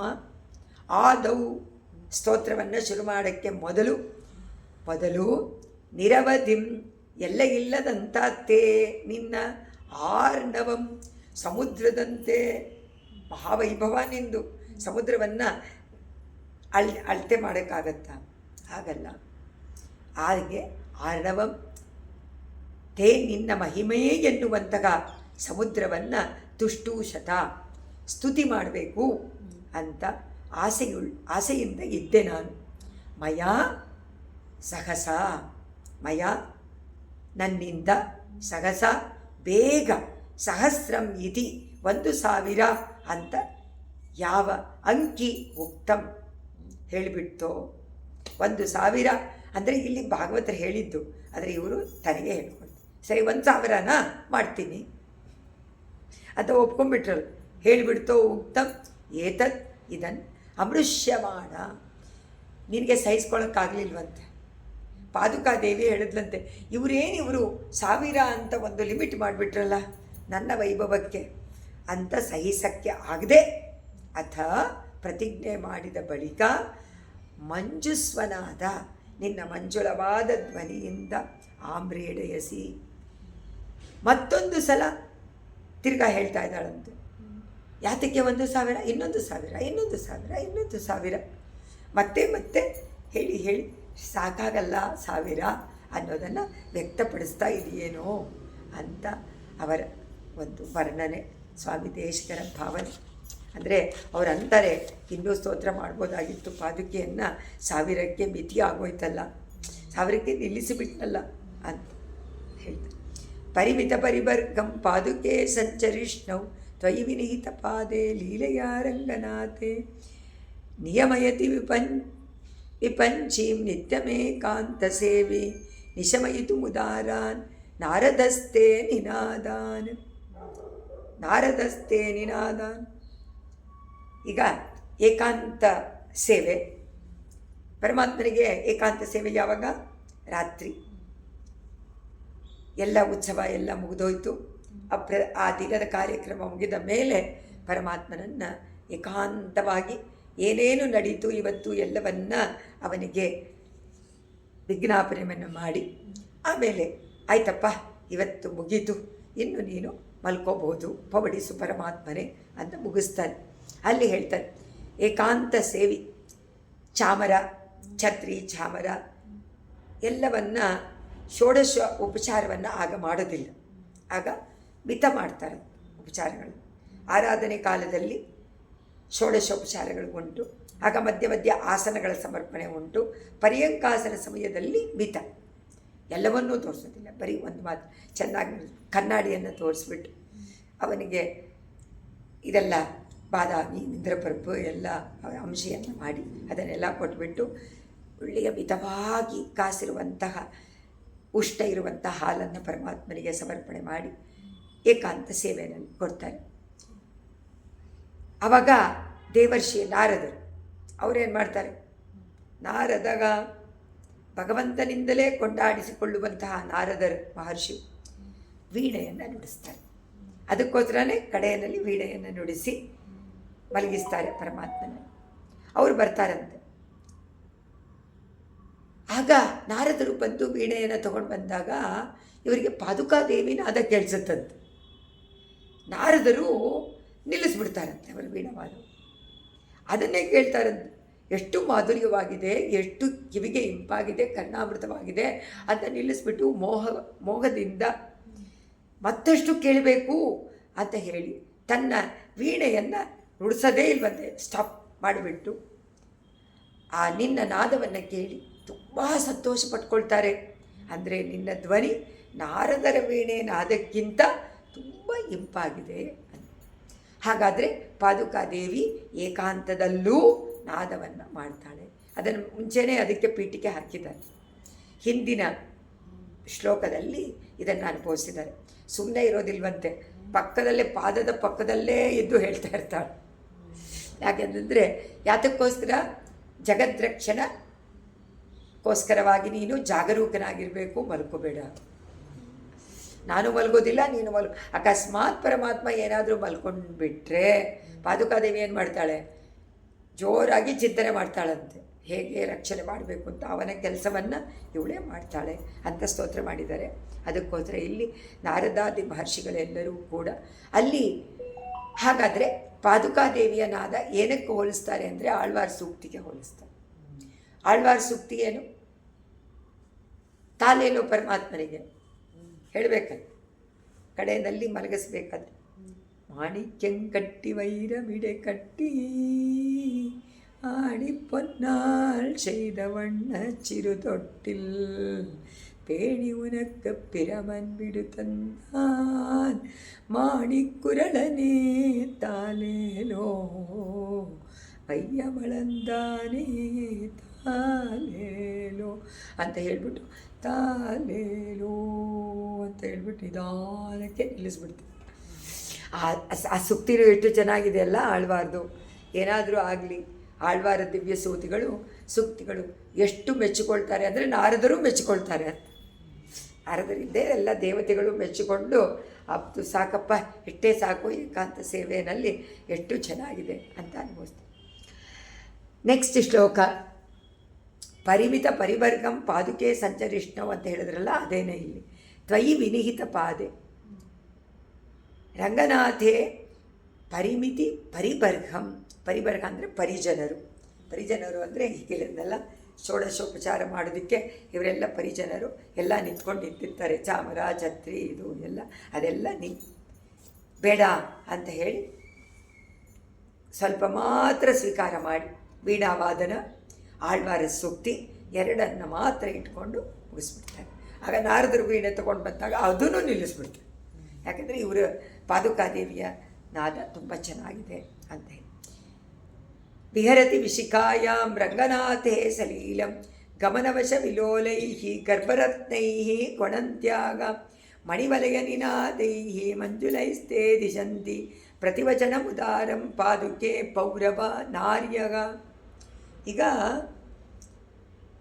ರಂಗನಾಥ ಉತ್ಸವದಲ್ಲಿ ಬಂದಾಗ ಎಲ್ಲ ಸ್ತ್ರೀಗಳೆಲ್ಲ ಬರ್ತಾರೆ. ಪೌರನಾರ್ಯ ಪುರದ ಸ್ತ್ರೀಗಳು ಎಲ್ಲ ಅಲಂಕಾರ ಮಾಡಿಕೊಂಡು ಬಳೆಗಳನ್ನೆಲ್ಲ ಹಾಕ್ಕೊಂಡು ಓಡೋಡಿ ಬರ್ತಾರೆ. ಅವರು ಓಡೋಡಿ ಬರಬೇಕಾದ್ರೆ ಅವರ ವಲಯನಾದ, ಮಣಿ ವಲಯನಾದ, ಅವರು ಹಾಕಿಕೊಂಡಿರುವಂಥ ಬಳೆಗಳ ನಾದ. ಈಗ ಅವರ ನಾದನೂ ಬರ್ತಾ ಇದೆ.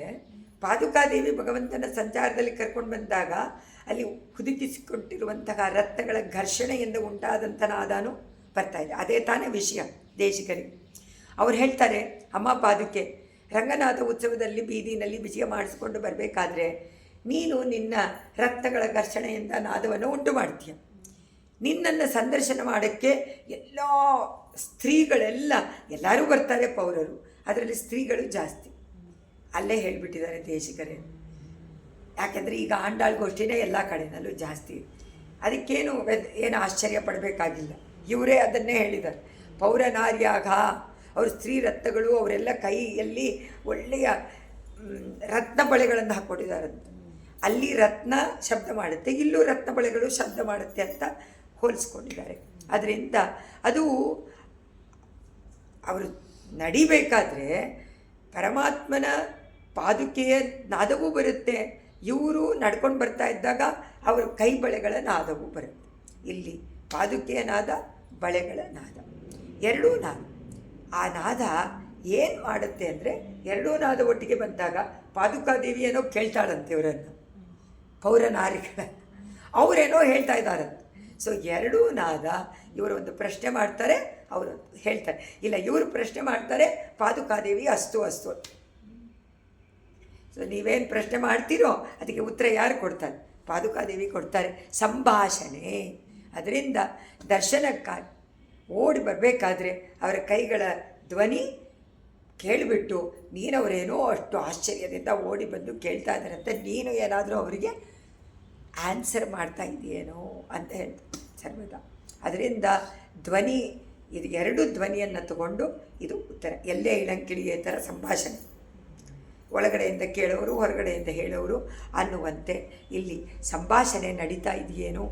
ಆತುರಪಟ್ಟು ಓಡಿ ಹೋಗಿ ನೋಡ್ತಾರೆ, ಅದರಿಂದ ಜಾಸ್ತಿ ನಾದ ಬರುತ್ತೆ.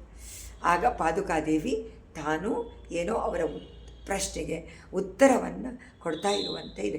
ಪ್ರತಿವಚನ ಮುದಾರ. ಪ್ರತಿವಚನ ಅಂದರೆ ಅವ್ರು ಹೇಳಿದ್ದಕ್ಕೆ ಪ್ರತಿಯಾಗಿ ಹೇಳುವಂಥದ್ದು ಅಂತ. ಅದರಿಂದ ಯಾತಕ್ಕೆ ಇಲ್ಲಿ ನಾರ್ಯಾಗ ಅದು ಸುಮ್ಮನೆ ಹೇಳಲಿಲ್ವಲ್ಲ, ತುಂಬ ಐಶ್ವರ್ಯವಂತ ಮಹಿಳೆಯರು ಅಂದ್ರಲ್ಲ.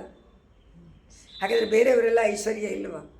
ಯಾರಿಗೆ ಸೇವೆ ಮಾಡೋದಕ್ಕೆ ಉತ್ಸವಕ್ಕೆ ಬರಬೇಕು ಅಂತ ಮನಸ್ಸಿದೆಯೋ ಅವರೇ ಐಶ್ವರ್ಯವಂತರು ತಾನೆ. ಆ ಥರ ಅಧ್ಯಾತ್ಮದಲ್ಲಿ. ಆದರೆ ನಿಜವಾಗಿ ಭಗವಂತನಿಗೆ ಯಾರು ಬೇಕು? ಇಬ್ಬರೂ ಬೇಕು. ಅವನು ಅಲಂಕಾರ ಪ್ರಿಯ, ಸೊ ಆಭರಣ ಮಾಡಿಸ್ಕೊಳ್ಳುವಂಥವರು ಬೇಕು, ಅವನ ಕೈಂಕರ್ಯವನ್ನು ಮಾಡುವಂಥವರು ಬೇಕು. ಯಾಕೆಂದರೆ ಉತ್ಸವ ಮಾಡಬೇಕಾದ್ರೆ ಭಕ್ತರು ತಾನೇ ಮಾಡಬೇಕು, ಭಕ್ತರು ತಾನೇ ಆಸೆ ಪಟ್ಟು ನಾನು ಸೇವೆ ಮಾಡ್ತೀನಿ ಅಂತ ಹೇಳಿ ತಾನೇ ಮಾಡಬೇಕು. ಅವ್ರು ಇಲ್ಲದೆ ಇದ್ದರೆ ಇಲ್ಲವೇ ಇಲ್ವಲ್ಲ, ಉತ್ಸವನೇ ಇಲ್ಲ. ಕೆಲವು ದೇವಸ್ಥಾನದಲ್ಲಿ ಯಾಕೆ ಉತ್ಸವ ಇಲ್ಲ? ಯಾರೂ ಕೈಂಕರ್ಯ ಬರೋರೇ ಇಲ್ಲ, ಯಾರೂ ಈಗ ನೀವು ಹೋಗಿ ನೀವು ಏನೋ ಸೇವೆಗೆ ಏನು ಬೇಕೋ ಅದನ್ನು ಕೊಟ್ಟು ಎಲ್ಲನೂ ಕೊಡಬೇಕು. ಅದನ್ನು ಕೊಟ್ಟರು ತಾನೇ ಮಾಡ್ತಾರೆ ಅವರು ಉತ್ಸವವನ್ನು. ಇಲ್ಲ ಅವರೇ ಮಾಡಲಿ ಅಂತ ಬಿಟ್ಬಿಟ್ರೆ ಅವ್ರು ಮಾಡೋದೇ ಇಲ್ಲ, ಏನಿಲ್ಲ ಅಂದ್ಬಿಡ್ತಾರೆ. ಅದಕ್ಕೋಸ್ಕರ ಇಲ್ಲಿ ಹೇಳ್ತಾರೆ ಇಬ್ಬರು ಬೇಕು. ಶ್ರೀಮಂತ ಮಹಿಳೆಯರೂ ಬರಬೇಕಂತ, ಆದರೆ ಮಹಿಳೆಯರು ಜಾಸ್ತಿ ಕೊಡ್ತಾರೆ.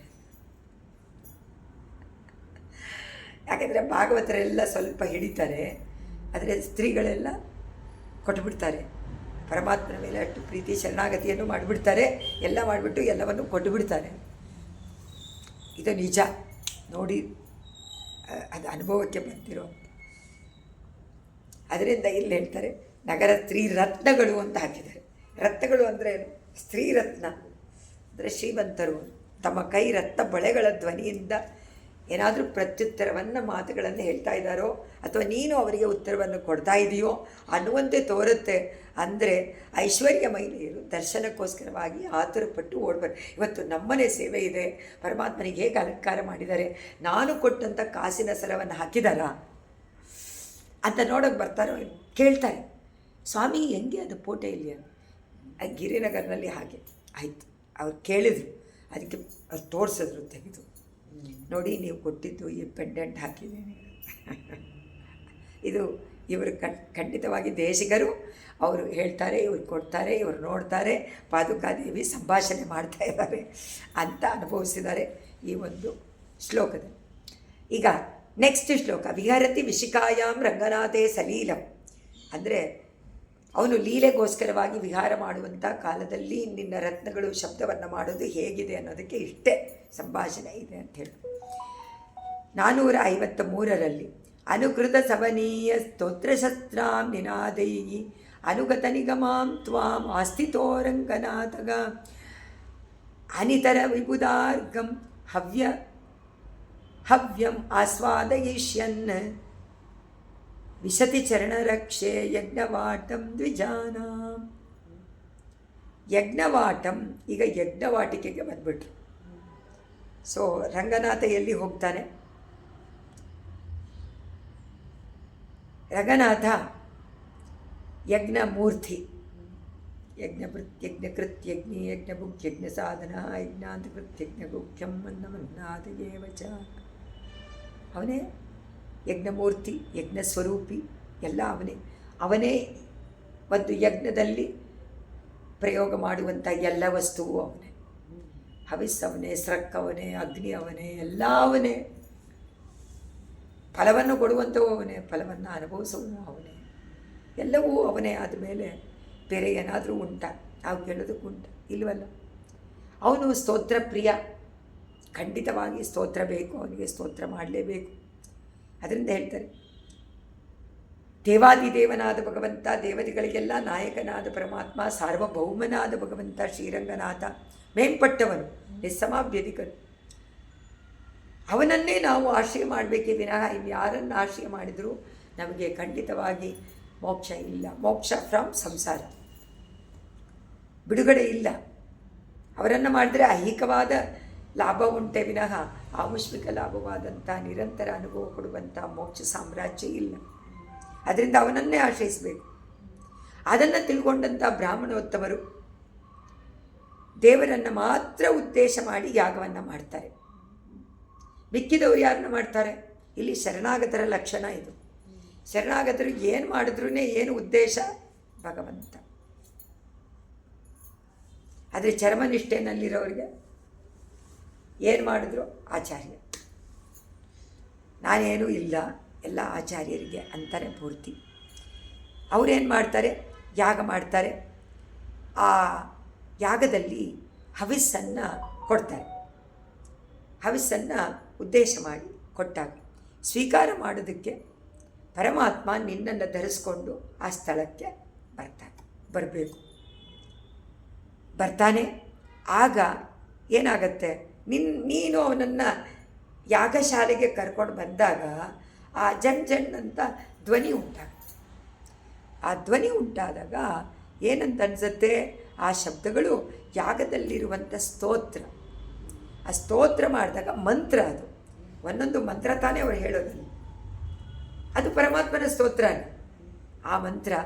ಆ ಮಂತ್ರ ಶಸ್ತ್ರ ಎನ್ನುವಂತೆ, ಶಸ್ತ್ರ ಅಂದರೆ ಇಲ್ಲಿ ಮಂತ್ರ ಅಂತ ಹೇಳಿದ್ದಾರೆ. ಅದರಿಂದ ಮತ್ತು ಇತರ ವೇದಗಳಂತೆ ಅದು ಇರುತ್ತೆ. ನಿನ್ನ ಧ್ವನಿ ಏನಾಗಿರುತ್ತೆ? ಅವ್ರು ಹೇಳ್ತಾ ಇರುವಂತಹ ಧ್ವನಿನೂ ಅಲ್ಲಿಗೆ ಬೇಕು. ಆದರೆ ನಿನ್ನನ್ನು ಪರಮಾತ್ಮ ನೀನು ಪರಮಾತ್ಮನನ್ನು ಕರ್ಕೊಂಡು ಬಂದಾಗ ನೀನು ಉಂಟು ಮಾಡುವಂತಹ ಧ್ವನಿ ಇಂಪಾಗಿರುತ್ತೆ, ತುಂಬ ಇಂಪಾಗಿರುತ್ತೆ. ಒಂದೊಂದು ಮಾತು, ಒಂದೊಂದು ಅಕ್ಷರವೂ ಒಂದೊಂದು ಮಂತ್ರ, ವೇದ ಮಂತ್ರ. ಹೃದಯಂ ಮನಸ್ಸಿಗೆ ತುಂಬ ಇಂಪಾಗಿರುತ್ತೆ, ಹರ್ಷವನ್ನು ಉಂಟು ಮಾಡುತ್ತೆ.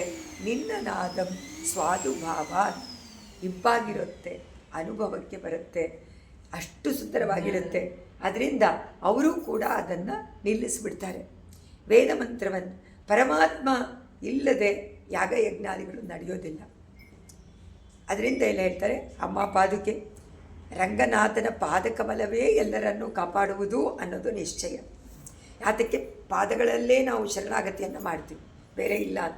ಅವನ ಪಾದವೇ ನಮಗೆ ಆಶ್ರಯ, ಅದರಿಂದ ಅವನೇ ರಕ್ಷಕ ಅಂತ ಉದ್ಘೋಷ ಮಾಡಬೇಕಲ್ಲ. ಯಾರು ಮಾಡ್ತಾರೆ ಇದನ್ನು? ವೇದಗಳು ಅದನ್ನು ಉದ್ಘೋಷ ಅಂದರೆ ಜೋರಾಗಿ ಇದಮಿತ್ತಮ್ ಅಂತ ಹೇಳಿಬಿಡುತ್ತೆ, ಘಂಟಾಘೋಷವಾಗಿ ಹೇಳುತ್ತೆ ಇದಮಿತ್ತಮಂತ. ಅದಕ್ಕಿಂತಲೂ ಇಂಪಾದನಾದ ಭಗವಂತನ ಪಾದುಕಾನಾದ. ಆ ಪಾದುಕಾನಾದವನ್ನು ಅನುಸರಿಸಿ ಹೇಳುತ್ತಂತೆ ವೇದ. ಈಗ ವೇದ ಮಂತ್ರನೇ ಮುಖ್ಯ, ವೇದ ಮಂತ್ರ ಅದೇನೇ ಇದಮಿತ್ತವಂತ ಹೇಳುವಂಥದ್ದು, ಅದನ್ನೇ ತಾನೇ ಯಾಗಗಳಲ್ಲಿ ಉಪಯೋಗಿಸ್ತಾರೆ.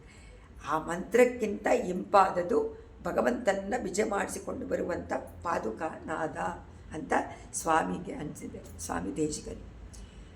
ಯಾತಕ್ಕೆ ಅಂದರೆ ಆಳ್ವಾರ ಸೂಕ್ತಿ, ಅದಕ್ಕೋಸ್ಕರನೇ ಆಳ್ವಾರ ಸೂಕ್ತಿ ಶಾತುಬರೆ ಎಲ್ಲ ಮಾಡ್ತಾರೋ ಇಲ್ವೋ, ನಮ್ಮ ಆಚಾರ್ಯರು ಆಳ್ವಾರರ ಸೂಕ್ತಿಗಳು, ದಿವ್ಯ ಸೂಕ್ತಿಗಳು ಮತ್ತು ಸ್ತೋತ್ರಗಳು ತುಂಬ ಮುಖ್ಯ, ಪರಮಾತ್ಮನಿಗೆ ತುಂಬ ಇಷ್ಟವಾದಂಥದ್ದು. ಅವರು ಕೇಳಿಬಿಟ್ಟು ಆಸೆಪಟ್ಟು ಕೇಳುವಂತಹ ಸೂಕ್ತಿಗಳು. ಯಾತಕ್ಕೆ? ಎಲ್ಲರನ್ನೂ ಸಂರಕ್ಷಣೆ ಮಾಡುವಂತಹ ಪರಮಾತ್ಮನನ್ನು ಸ್ತೋತ್ರ ಮಾಡುವಂಥದ್ದಲ್ವ. ಸರ್ವರಕ್ಷಕನಾದ ಭಗವಂತ, ಪರಮ ಪುರುಷಾರ್ಥ ಆದಂಥ ಶ್ರೀಮನ್ನಾರಾಯಣನ ಪಾದ ಕಮಲಗಳೇ ನಮ್ಮನ್ನು ರಕ್ಷಣೆ ಮಾಡುತ್ತೆ ಹೊರತು ಬೇರೆ ಯಾರೂ ರಕ್ಷಕರಿಲ್ಲ. ತ್ವಯಿ ರಕ್ಷತಿ ರಕ್ಷಕೈ ಕಿಮನ್ಯೈ ತ್ವಯಿ ಚ ರಕ್ಷತಿ ರಕ್ಷಕೈ ಕಿಮನ್ಯೈ. ನೀನು ರಕ್ಷಣೆ ಮಾಡಿದರೆ ಉಂಟು, ಬೇರೆ ಯಾರೂ ರಕ್ಷಣೆ ಮಾಡೋದಕ್ಕೆ ಸಾಧ್ಯ ಇಲ್ಲ ಅನ್ನುವಂತೆ ನಿನ್ನ ಧ್ವನಿ ಇದು ಸತ್ಯ. ವೇದ ಮಂತ್ರ ಏನು ಹೇಳುತ್ತೋ ಅದು ಸತ್ಯ ಅಂತ ಇಂಪಾದ ಧ್ವನಿನಲ್ಲಿ ಅವಳು ಇದು ಮಾಡ್ತಾ ಇದ್ದಾಳಂತೆ ಪಾದುಕಾದೇವಿ. ಕೇಳಿ, ಪರಮಾತ್ಮನೇ, ಪರಮಾತ್ಮನ ಪಾದಾರವಿಂದವೇ ನಮಗೆ ರಕ್ಷಕ ಅಂತ ಹೇಳಿ, ಶರಣಮಿತಿ ಜನಾನಾಂ ದರ್ಶಯಂತಿ ಯಥಾವತ್. ಯಥಾವತ್ ಯಾವುದು ವೇದಗಳು ಯಾವುದನ್ನು ಪ್ರತಿಪಾದನೆ ಮಾಡಿ ಇವನೇ ರಕ್ಷಕ, ಸಂರಕ್ಷಕ, ಸರ್ವರಕ್ಷಕ ಅಂತ ಹೇಳುತ್ತೋ ಅದನ್ನೇ ನೀನು ಯಥಾವತ್ ಇತಿ ಜನಗಳಿಗೆ ನೀನು ಅದನ್ನು ಹೇಳ್ಕೊಡು. ಇದ್ದಂತೆ ಹೇಳ್ತೀಯ. ಪ್ರತಿಪದ ಅಪಿ ಹೃದಯಂ, ನಿನ್ನ ಒಂದೊಂದು ಮಾತು ಹೃದಯಕ್ಕೆ ಆಶ್ವಾಸನೆಯನ್ನು ಕೊಟ್ಟು ಅದು ಅಷ್ಟು ಅನುಭವಕ್ಕೆ ಬರುತ್ತೆ, ಇಂಪಾಗಿರುತ್ತೆ ಆ ಧ್ವನಿ. ಯಾಕೆಂದರೆ ನಾವು ಹೇಳಿದ್ದಕ್ಕೆ ತಕ್ಷಣ ಅಷ್ಟು ಅಂದ್ಬಿಟ್ರೆ ನಮಗೆ ಎಷ್ಟು ಸಂತೋಷ. ಆಗಲಿ ಅಂತ ಹೇಳಿಬಿಟ್ರೆ ಅಬ್ಬಾ ನಾನು ಕೇಳಿಕೊಂಡೆ ಆಗಲಿ ಅಂತ ಹೇಳಿಬಿಟ್ರು ಇನ್ನು ಖಂಡಿತ ಹಾಗೆ ಆಗತ್ತೆ ಅಂತ ಅಂದ್ಕೊಳ್ಳಲ್ವಾ. ಆ ಥರ ಇವಳು ಪ್ರತಿಧ್ವನಿಯಿಂದ ಅದನ್ನು ಅಷ್ಟು ಅಂತ ಹೇಳ್ತಾ ಇದ್ದಾಳೆ ಅಂತ ತಾತ್ಪರ್ಯ. ಅಷ್ಟೇ ಆಳ್ವಾರ ಸೂಕ್ತಿ. ಯಾಕೆ? ನಾರಾಯಣನ ಪಾದಕಮಲಗಳೇ ಇದು ಸತ್ಯ ಅಂತ, ಅದೇ ರಕ್ಷಕ ಅಂತ ಯಾರಾದರೂ ಹೇಳಿಬಿಟ್ರೆ ನಮಗೆ ಎಷ್ಟು ಮನಸ್ಸಿಗೆ ಸಂತೋಷ. ಹೌದಲ್ವಾ? ನಾನು ಅಲ್ಲೇ ತಾನೇ ಮಾಡಿ ಕಿವಿಗಿಂಪಾಗಿರುತ್ತೆ, ತಿಳಿಸತ್ತೆ, ಅರ್ಥ ವಿಶೇಷಗಳನ್ನು ತಿಳಿಸುವ. ನಾವು ತಿಳ್ಕೊಳ್ಬೇಕಾಗೇ ಇಲ್ಲ, ಕಷ್ಟಪಡಬೇಕಾಗೇ ಇಲ್ಲ. ದೊಡ್ಡವರು ಹೇಳಿರುವಂಥ ಸ್ತೋತ್ರವನ್ನು ನಾವು ಹೇಳಿಬಿಟ್ರೆ ಸಾಕು. ಯಾವ ಒಂದು ವೇದದ ಅರ್ಥ ಇದಾ, ಅದರ್ಥ ಇದಾ, ಒಳಗಿನ ಅರ್ಥ ಇದೆ ಕೇಳಬೇಕಾ. ಆಚಾರ್ಯರು ಅವ್ರು ಏನು ಹೇಳಿ ನಮಗೆ ಅದನ್ನು ಕೊಟ್ಬಿಟ್ಟಿದ್ದಾರೋ ಇದರಲ್ಲಿ ವಿಶ್ವಾಸ ಇಟ್ಕೋ ಸಾಕು ಅಂದ್ಬಿಟ್ರೆ ಸಾಕು. ಪರಮ ವಿಶ್ವಾಸವನ್ನು ಬೆಳೆಸ್ಕೊಂಡ್ಬಿಟ್ರೆ ಸಾಕು. ಅದೇ ನಮಗೆ ವೇದವಾಕ್ಯ. ಅದರಿಂದ ವೇದವಾಕ್ಯ ಕಷ್ಟ ಅರ್ಥ ಮಾಡ್ಕೊಳ್ಳೋಕ್ಕಾಗಲ್ಲ. ಆ ಪರಮಾರ್ಥವನ್ನು ಇಲ್ಲಿ ಘೋಷಣೆ ಮಾಡಿ ಪಾದುಕಾದೇವಿ ಹೇಳ್ತಾ ಇದ್ದಾಳೆ ಅಂತ ಸ್ವಾಮಿ ದೇಶಿಗಳು. ಅಂದರೆ ಅರ್ಥ ಏನು? ಸ್ತೋತ್ರಗಳೆಲ್ಲ ವೇದ ಅರ್ಥವನ್ನೇ ಹೇಳುತ್ತೆ. ಅವರ ಸ್ತೋತ್ರದಲ್ಲಿ ಒಂದೊಂದು ಸ್ತೋತ್ರವೂ ಒಂದೊಂದು ಮಂತ್ರ, ಆ ಮಂತ್ರದ ಅರ್ಥವನ್ನೇ ಹೇಳಿದ್ದಾರೆ. ಹಯಗ್ರೀವ ಸ್ತೋತ್ರ, ಹಯಗ್ರೀವ ಮಂತ್ರ. ಶ್ರೀ ಇದೆಯಲ್ಲ, ಶ್ರೀ ಸ್ತುತಿನಲ್ಲಿ ಮಹಾಲಕ್ಷ್ಮಿಯ ಮಂತ್ರ ಇದೆ. ಅದರಲ್ಲಿ ಶ್ರೀ ಅದರ ಅರ್ಥ. ಸೊ ಮಂತ್ರವನ್ನು ಇಟ್ಬಿಡಿದೆ. ಗರುಡ ಪಂಚಾಶತ್ತಲ್ಲಿ ಗರುಡ ಮಂತ್ರ ಎಲ್ಲ ಒಂದೊಂದರಲ್ಲೂ ಒಂದೊಂದು ಮಂತ್ರವನ್ನು ಹುದುಗಿಸಿಟ್ಟಿದ್ದಾರೆ. ಯಾಕೆ ಅಂದರೆ ಮಂತ್ರವನ್ನು ಉಪದೇಶವಿಲ್ಲದೆ ಹೇಳೋ ಹಂಗಿಲ್ಲ. ಈಗ ಸ್ತೋತ್ರವನ್ನು ನಾವು ಕಲ್ತ್ಕೊಂಡು ಬಿಡ್ತೀವಿ, ಗುರುಗಳ ಹತ್ರ, ತಾಯಿ ಹತ್ರ, ಯಾರ ಹತ್ರನಾದರೂ ಕಲ್ತ್ಕೊಂಡು ಬಿಡ್ತೀವಿ. ಅದರಿಂದ ಅದನ್ನು ಹೇಳ್ತೀವಿ, ಅದು ಮಂತ್ರವಾಗ್ಬಿಡು. ಗೊತ್ತಿಲ್ಲದೇನೆ ಮಂತ್ರ ಹೇಳಿದಂತೆ ಇದೆ. ಮಂತ್ರದ ಅರ್ಥವನ್ನೇ ಆ ಪೂರ್ತಿ ಸ್ತೋತ್ರ ವಿಶೇಷವಾಗಿ ಅದನ್ನು ತಿಳಿಸಿಕೊಡುತ್ತೆ. ಅದನ್ನು ಇಲ್ಲಿ ಇವರು ಮಾಡಿದ್ದನ್ನು ಈ ಮೂಲಕವಾಗಿ ತಿಳಿಸ್ತಾ ಇದ್ದಾರೆ. ಅದರಿಂದ ಪಾದುಕಾದೇವಿ ಅದನ್ನು ಇದಮಿತ್ತಂ ಸತ್ಯ, ಇದು ಸತ್ಯ ಅಂತ ಸ್ವಾದುಭಾವದಲ್ಲಿ ಹೇಳಿದ್ದಾರೆ ಅಂತ ಅನುಭವ. ರಹಿತ ಭುಜಗ ತಲ್ಪೆ ತ್ವತ್ಸನಾಥೆ ಪ್ರಜಾನ ಪ್ರತಿಭಯ ಶಮನಾಯ ಪ್ರಸ್ಥಿತೇ ರಂಗನಾಥೆ ಪ್ರಥಮ ಮುದಯ ಮಾನಗ ಪಾದುಕೆ ತೂರ್ಯ ಘೋಷ ಪ್ರತಿಫಲತಿ ನಿನಾದಕ ಪಾಂಚಜನ್ಯೇ ತ್ವದೀಯೇ. ರಂಗನಾಥ ಉತ್ಸವದಲ್ಲಿ ಯಾಕೆ ಬರ್ತಾನೆ? ಜನಗಳನ್ನೆಲ್ಲ ನೋಡಿ ಅವರ ಕಷ್ಟಗಳನ್ನೆಲ್ಲ ಅವ್ರು ಹೇಳೋದನ್ನೆಲ್ಲ ಕೇಳಿಕೊಂಡು ಅದನ್ನೆಲ್ಲ ನಿವಾರಣೆ ಮಾಡಬೇಕು. ಇಲ್ಲದೇ ಇದ್ದರೆ ನಾವು ಹೋಗಬೇಕು, ದೇವಸ್ಥಾನಕ್ಕೆ ಹೋಗಿ ಮೂಲವರನ್ನು ಸೇವೆ ಮಾಡಬೇಕು. ಮೂಲವರನ್ನು ಸೇವೆ ಮಾಡೋಕ್ಕಾಗಲ್ಲ ಅಂದರೆ ಎಷ್ಟೋ ಜನ ಬರೋದಿಲ್ವಲ್ಲ. ಅದಕ್ಕೆ ಪರಮಾತ್ಮ ಏನು ಮಾಡ್ತಾನೆ? ಅದಕ್ಕೆ ಅರ್ಚಾವತಾರ, ಅದಕ್ಕೆ ಉತ್ಸವ ಮೂರ್ತಿ, ಅದಕ್ಕೆ ಪಂಚಮೂರ್ತಿ. ಒಂದಲ್ಲ ಇದಲ್ಲ, 5 ಬೇರ, ಪಂಚಬೇರಿ ಅಂತ ಹೇಳ್ತಾರೆ ಪರಮಾತ್ಮ. ಬೇರ ಅಂದರೆ ವಿಗ್ರಹ, ಮೂರ್ತಿ, ಅಮೂರ್ತಿ ಅಂತ ಹೇಳ್ತಾರೆ. ತ್ರಿಮೂರ್ತಿ, ಅಮೂರ್ತಿ, ಪಂಚಮೂರ್ತಿ, ಬಹುಮೂರ್ತಿ. ಪರಮಾತ್ಮ ಫಲಮೂರ್ತಿ, ಆಳ್ವಾರು ಹೇಳೋ ಹಾಗೆ. ಅದಕ್ಕೆ ಅವ್ರು ಹೇಳ್ತಾರೆ, ಜನಗಳ ಕಷ್ಟಗಳನ್ನು ನಿವಾರಣೆ ಮಾಡೋಕ್ಕೋಸ್ಕರವಾಗಿ ಪರಮಾತ್ಮ ರಂಗನಾಥ ಆದಿಶೇಷನ ಹಾಸಿಗೆಯನ್ನು ಬಿಟ್ಟು ವಾಹನದಲ್ಲಿ ಬರ್ತಾರೆ.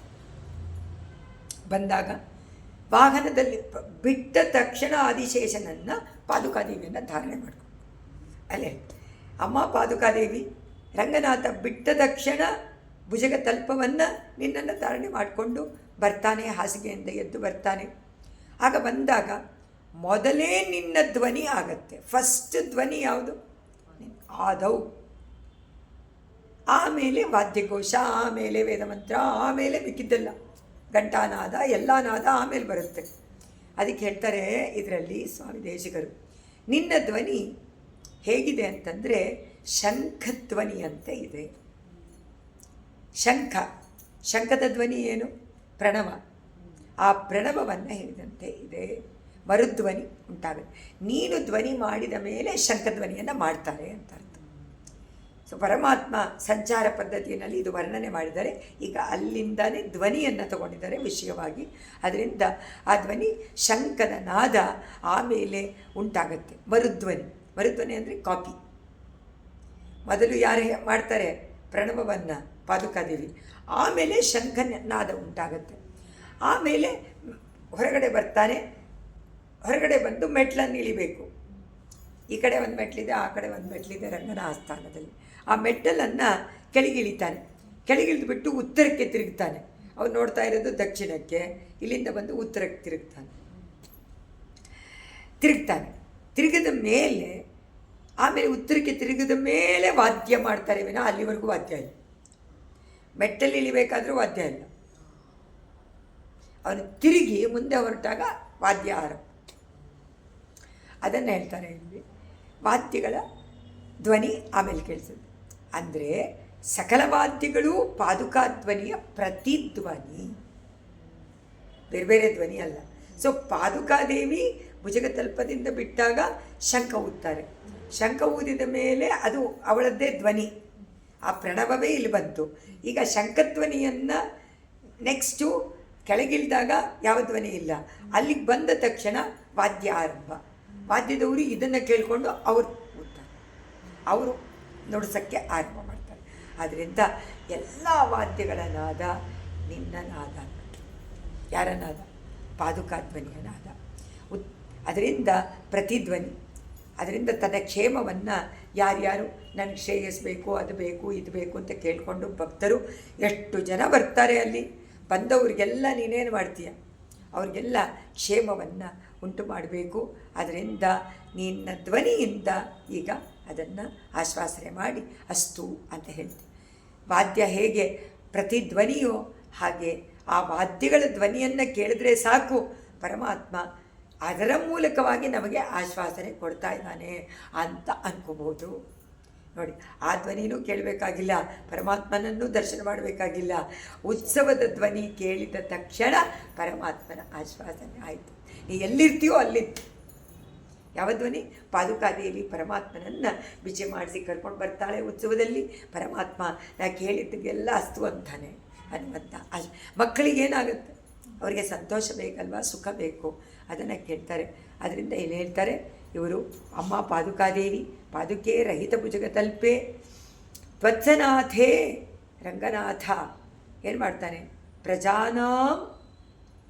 ಪ್ರಜಾನಾಂ ಜನರ ಪ್ರತಿಭಯ, ಅವರ ಭಯವನ್ನು ನಿವಾರಣೆ ಮಾಡೋಕ್ಕೋಸ್ಕರವಾಗಿ ಶಮನಾಯ ಪ್ರಸ್ಥಿತೆ. ಅದರಿಂದ ಉತ್ಸವ ಏನಕ್ಕೆ ಅಂದ ತಕ್ಷಣ ಜನದ ಭಯವನ್ನು ನಿವಾರಣೆ ಮಾಡೋಕ್ಕೋಸ್ಕರವಾಗಿ ಪ್ರಸ್ಥಾನ ಮಾಡ್ತಾನೆ ರಂಗನಾಥ ನಮ್ಮ ಪೆರುಮಾಳ್. ಪ್ರಥಮಂ ತೂರ್ಯ ಘೋಷ, ವಾದ್ಯಗಳ ನಾದಕ್ಕಿಂತ ಮೊದಲು ನಿನ್ನ ನಾದ ಪ್ರಣವನಾದ ಹೊರಡುತ್ತೆ, ಆಮೇಲೆ ಬೇರೆ ಧ್ವನಿಯೆಲ್ಲ ಮಾಡ್ತಾರೆ. ನಿನಾದಗ ಪಾಂಚಜನ್ಯೇ ಪ್ರತಿಫಲತಿ. ಯಾತಕ್ಕೆ ಅಂದರೆ ನಿನ್ನಲ್ಲಿ ಬರುವಂತಹ ಮಣಿಗಳ ಘರ್ಷಣೆಯಿಂದ ಉಂಟಾಗುವಂಥ ನಾದ ಅದು ಶಂಖದ ಧ್ವನಿಯಂತೆ ಪ್ರಣವ. ಆ ಧ್ವನಿಯನ್ನು ಮರುಧ್ವನಿಯಾಗಿ ಶಂಖವನ್ನು ಊದ್ತಾರೆ, ಆಮೇಲೆ ನಾದವನ್ನು ಮಾಡ್ತಾರೆ, ಬೇರೆ ವಾದ್ಯಗಳ ನಾದವನ್ನು. ಇದು ಏನು ತೋರಿಸುತ್ತೆ? ಆಳ್ವಾರ ಆಚಾರ್ಯರುಗಳ ಶ್ರೀ ಸೂಕ್ತಿ ಭಗವಂತನ ಶಂಖಧ್ವನಿಯನ್ನು ಹೋಲುತ್ತೆ. ಆ ಶಂಖಧ್ವನಿ ಹೇಗಿದೆ? ವಿರೋಧಿಗಳ ನಿವಾರಣೆ. ಶಂಖ ವಿಷ್ಣೋರ್ಮುಖೋತ್ತಾನಿಲಪೂರಿತಸ್ಯ ಯಸ್ಯ ಧ್ವನಿ ದಾನವ ದರ್ಪಗಂತ. ಇಲ್ಲಿ ಯಾರಿಗೆ ದರ್ಪ ಇದೆ? ಎಲ್ಲ ಜನಗಳಿಗೆ ದರ್ಪ. ಇಲ್ಲಿ ದಾನವರು ಅಂದರೆ ರಾಕ್ಷಸರಿಲ್ಲ, ರಾಕ್ಷಸರಾದಂಥ ನಮ್ಮಲ್ಲೇ ಆ ಬುದ್ಧಿನೇ ರಾಕ್ಷಸತ್ವ. ದರ್ಪ ಜಂಬ, ಅದೇ ಜಂಬ, ಅದನ್ನೇ ಗರ್ವ. ಮತ್ತು ಆ ಗರ್ವವನ್ನು ನಿವಾರಣೆ, ಆ ಗರ್ವಕ್ಕೆ ಭಯಪಟ್ಕೋಬೇಕು, ಅದರಿಂದ ಅದು ಪಡಬಾರ್ದು. ಆ ಸ್ವಾದು ಧ್ವನಿ ಪ್ರತಿಧ್ವನಿಯಾಗಿ ಉಂಟಾಗತ್ತೆ. ಅವುಗಳಲ್ಲಿ ಪೂರ್ಣವಾಗಿದೆ ಭಕ್ತರ ಅನುಗ್ರಹ ಮಾಡೋದಕ್ಕೆ ಅನುಗ್ರಹದ ಧ್ವನಿ ಅಂತ. ಯಾವುದು? ಆಳ್ವಾರರ ಶ್ರೀ ಸೂಕ್ತಿಗಳು. ಯಾತಕ್ಕಿದು ಹಂಗೆ ಅಂತಂದರೆ ಒಂದೊಂದು 10 ಪದ್ಯಕ್ಕೂ ಫಲಶ್ರುತಿ. 4000 ದಿವ್ಯ ಪ್ರಬಂಧದಲ್ಲಿ 10 ಪದ್ಯದಲ್ಲಿ ಕಡೆಯ ಪದ್ಯ ಫಲಶ್ರುತಿಯ ಪದ್ಯ. ಕೆಲವನ್ನು ಬಿಟ್ಟುಬಿಡಿ, ವೆರಿ ಫ್ಯೂ. ಆದರೆ ಎಲ್ಲ ಸುಮಾರಾಗಿ 4000 ಅಂದರೆ 400. 400ರಲ್ಲಿ ಒಂದು 10 ತೆಗಿರಿ, 10 ತೆಗಿರಿ 390 ಫಲವನ್ನು ಹೇಳಿಬಿಟ್ರಿ. ಏನು ಬೇಕು? 300 ಅಂತ ಇಟ್ಕೊಳ್ಳಿ, ಯಾಕೆಂದರೆ 100 ಪಾಶರಕ್ಕೆ ಫಲ ಹೇಳಿದ್ದಾರೆ ಮೊದಲನೇ ಆಳ್ವಾರ. ಏರ್ಪಾನಲ್ಲಿ ಹಾಗಾಗ್ತದೆ. ಅದರಿಂದ ಏನು ಅನಿಸುತ್ತೆ? ಫಲ ಯಾವಾಗಲೂ ಮಕ್ಕಳಿಗೆ ಇದನ್ನು ಮಾಡಿದರೆ ನಮಗೇನು ಸಿಗತ್ತೆ ಅನ್ನೋ ಫಲಾಪೇಕ್ಷೆ, ಅಪೇಕ್ಷೆ ಇದ್ದೇ ಇರುತ್ತೆ. ಅದು ಸಂಪೂರ್ಣವಾಗಿ ಕೆಳಗೆ ನಮಗೆ ಒಂದು ಲವಲೇಶವೂ ಇಲ್ಲದಂತಿರಬೇಕು. ಅದು ಬಾಯಲ್ಲಿ ಮಾತ್ರ ನಾವು ಸಾಕು ಸಾಕು, ಇಲ್ಲ ಇಲ್ಲ, ಯಾವ ಅಪೇಕ್ಷೆ ಇಲ್ಲ, ಎಲ್ಲ ಪರಮಾತ್ಮನಿಗೋಸ್ಕರ ಅಂತ ಹೇಳಿದ್ರೆ ಸಾಲದು. ಎಲ್ಲವೂ ಕೂಡ ಸಂಪೂರ್ಣವಾಗಿ ಹೃದಯಪೂರ್ವಕವಾಗಿ ಆ ಭಾವನೆ ಉಂಟಾದಾಗ ಅದು ನಿಜವಾದ ವೈರಾಗ್ಯ. ಆ ವೈರಾಗ್ಯದಿಂದಲೇ ಮುಕ್ತಿ. ಅಲ್ಲಿವರೆಗೂ ಮುಕ್ತಿ ಇಲ್ಲ. ಆಸೆ ಇದ್ದರೆ ಅವ್ರಿಗೆ ಹೇಳಿಬಿಟ್ನಲ್ಲ, ತಿರುಮಂಗಿ ಆಳ್ವಾರ್ ಅವರ ಒಂದು ದಶಕದಲ್ಲಿ ಏನು ಹೇಳಿದ್ದಾರೆ? ಒಬ್ಬ ಭಕ್ತ ಆಸೆ ಪಟ್ಟನಂತೆ, ಅವ್ನಿಗೆ ಹೇಳಿದಂತೆ ತುಂಬ ಭಕ್ತ, ಅವನು ದರ್ಶನ ಕೊಟ್ಟುಬಿಟ್ಟ. ಆದರೆ ನೀನು ನಿನ್ನ ಮನಸ್ಸಿನಲ್ಲಿ ಇನ್ನೂ ತುಂಬ ಆಸೆ ಇದೆ, ಮದುವೆ ಮಾಡ್ಕೊಳ್ಬೇಕು, ಮಕ್ಕಳು ಮಾಡ್ಕೊಳ್ಬೇಕು, ಅದು ಮಾಡಬೇಕು, ಭೋಗ ಅನುಭವಿಸ್ಬೇಕು ಅಂತ ನಿನಗೆ ಆಸೆ ಇದೆ. ನೀನು ಇದನ್ನೆಲ್ಲ ಅನುಭವಿಸಿದ ಮೇಲೆ ನಿನಗೆ ಮುಕ್ತಿ ಅಂತ ಕೊಟ್ಟೆ ಬಿಟ್ಟು ಏನಾಯ್ತು? ಇವಾಗ ಮನಸ್ಸಿನಲ್ಲಿ ಆಸೆ ಇದ್ದರೆ ಪರಮಾತ್ಮನಿಗೆ ಗೊತ್ತು, ಅದರಿಂದ ಮತ್ತೆ ಜನನ ಉಂಟು. ಅದರಿಂದ ಅದು ಬಿಡಬೇಕು, ಸಂಪೂರ್ಣವಾಗಿ ವೈರಾಗ್ಯ. ಪೂರ್ಣ ವೈರಾಗ್ಯ ಇಲ್ಲದಿದ್ದರೆ ಮುಕ್ತಿಗೆ ಮಾರ್ಗ ಇಲ್ಲ ಅಂತ ಹೇಳೋದಕ್ಕೇ ಇದನ್ನು ಹೇಳಿದರೆ. ಇಲ್ಲಿಗೆ 455 ಶ್ಲೋಕಗಳಾಗತ್ತೆ. ನಾದ ಪದ್ಧತಿನಲ್ಲಿ 75 ಶ್ಲೋಕ ಮುಖ್ಯತೆ. ಜಯತಿ ರಾಜಸೂಕ್ತಿ ಜೈತಿ ಮುಕುಂದಸ್ಯ ಪಾದುಕಾಯುಗಳೇ ತದುಭಯದನಾ ತ್ರಿವೇದಿ ಅವಂದ್ಯಯಂತೋ ಜಯಂತಿ ಭುವಿ ಸಂತಃ ಸಂತ ಶ್ರೀರಂಗ ಪೃಥ್ವೀಶ ಚರಣತ್ರಾಣ ಶೇಖರಾಗ ಜಯಂತಿ ಭುವನತ್ರಾಣ ಪದಪಂಕಜರೇಣವಗ ಕವಿತಾರ್ಕಿಕ ಸಿಂಹಾಯ ಕಲ್ಯಾಣ ಗುಣಶಾಲಿನೇ ಶ್ರೀಮತೆ ವೆಂಕಟೇಶಾಯ ವೇದಾಂತ ಗುರವೇ ನಮಃ. ಸರ್ವಂ ಶ್ರೀಕೃಷ್ಣಾರ್ಪಣಮಸ್ತು. ಆಚಾರ್ಯಂ ತಿರುವಡಿಗಳೇ ಶರಣಂ.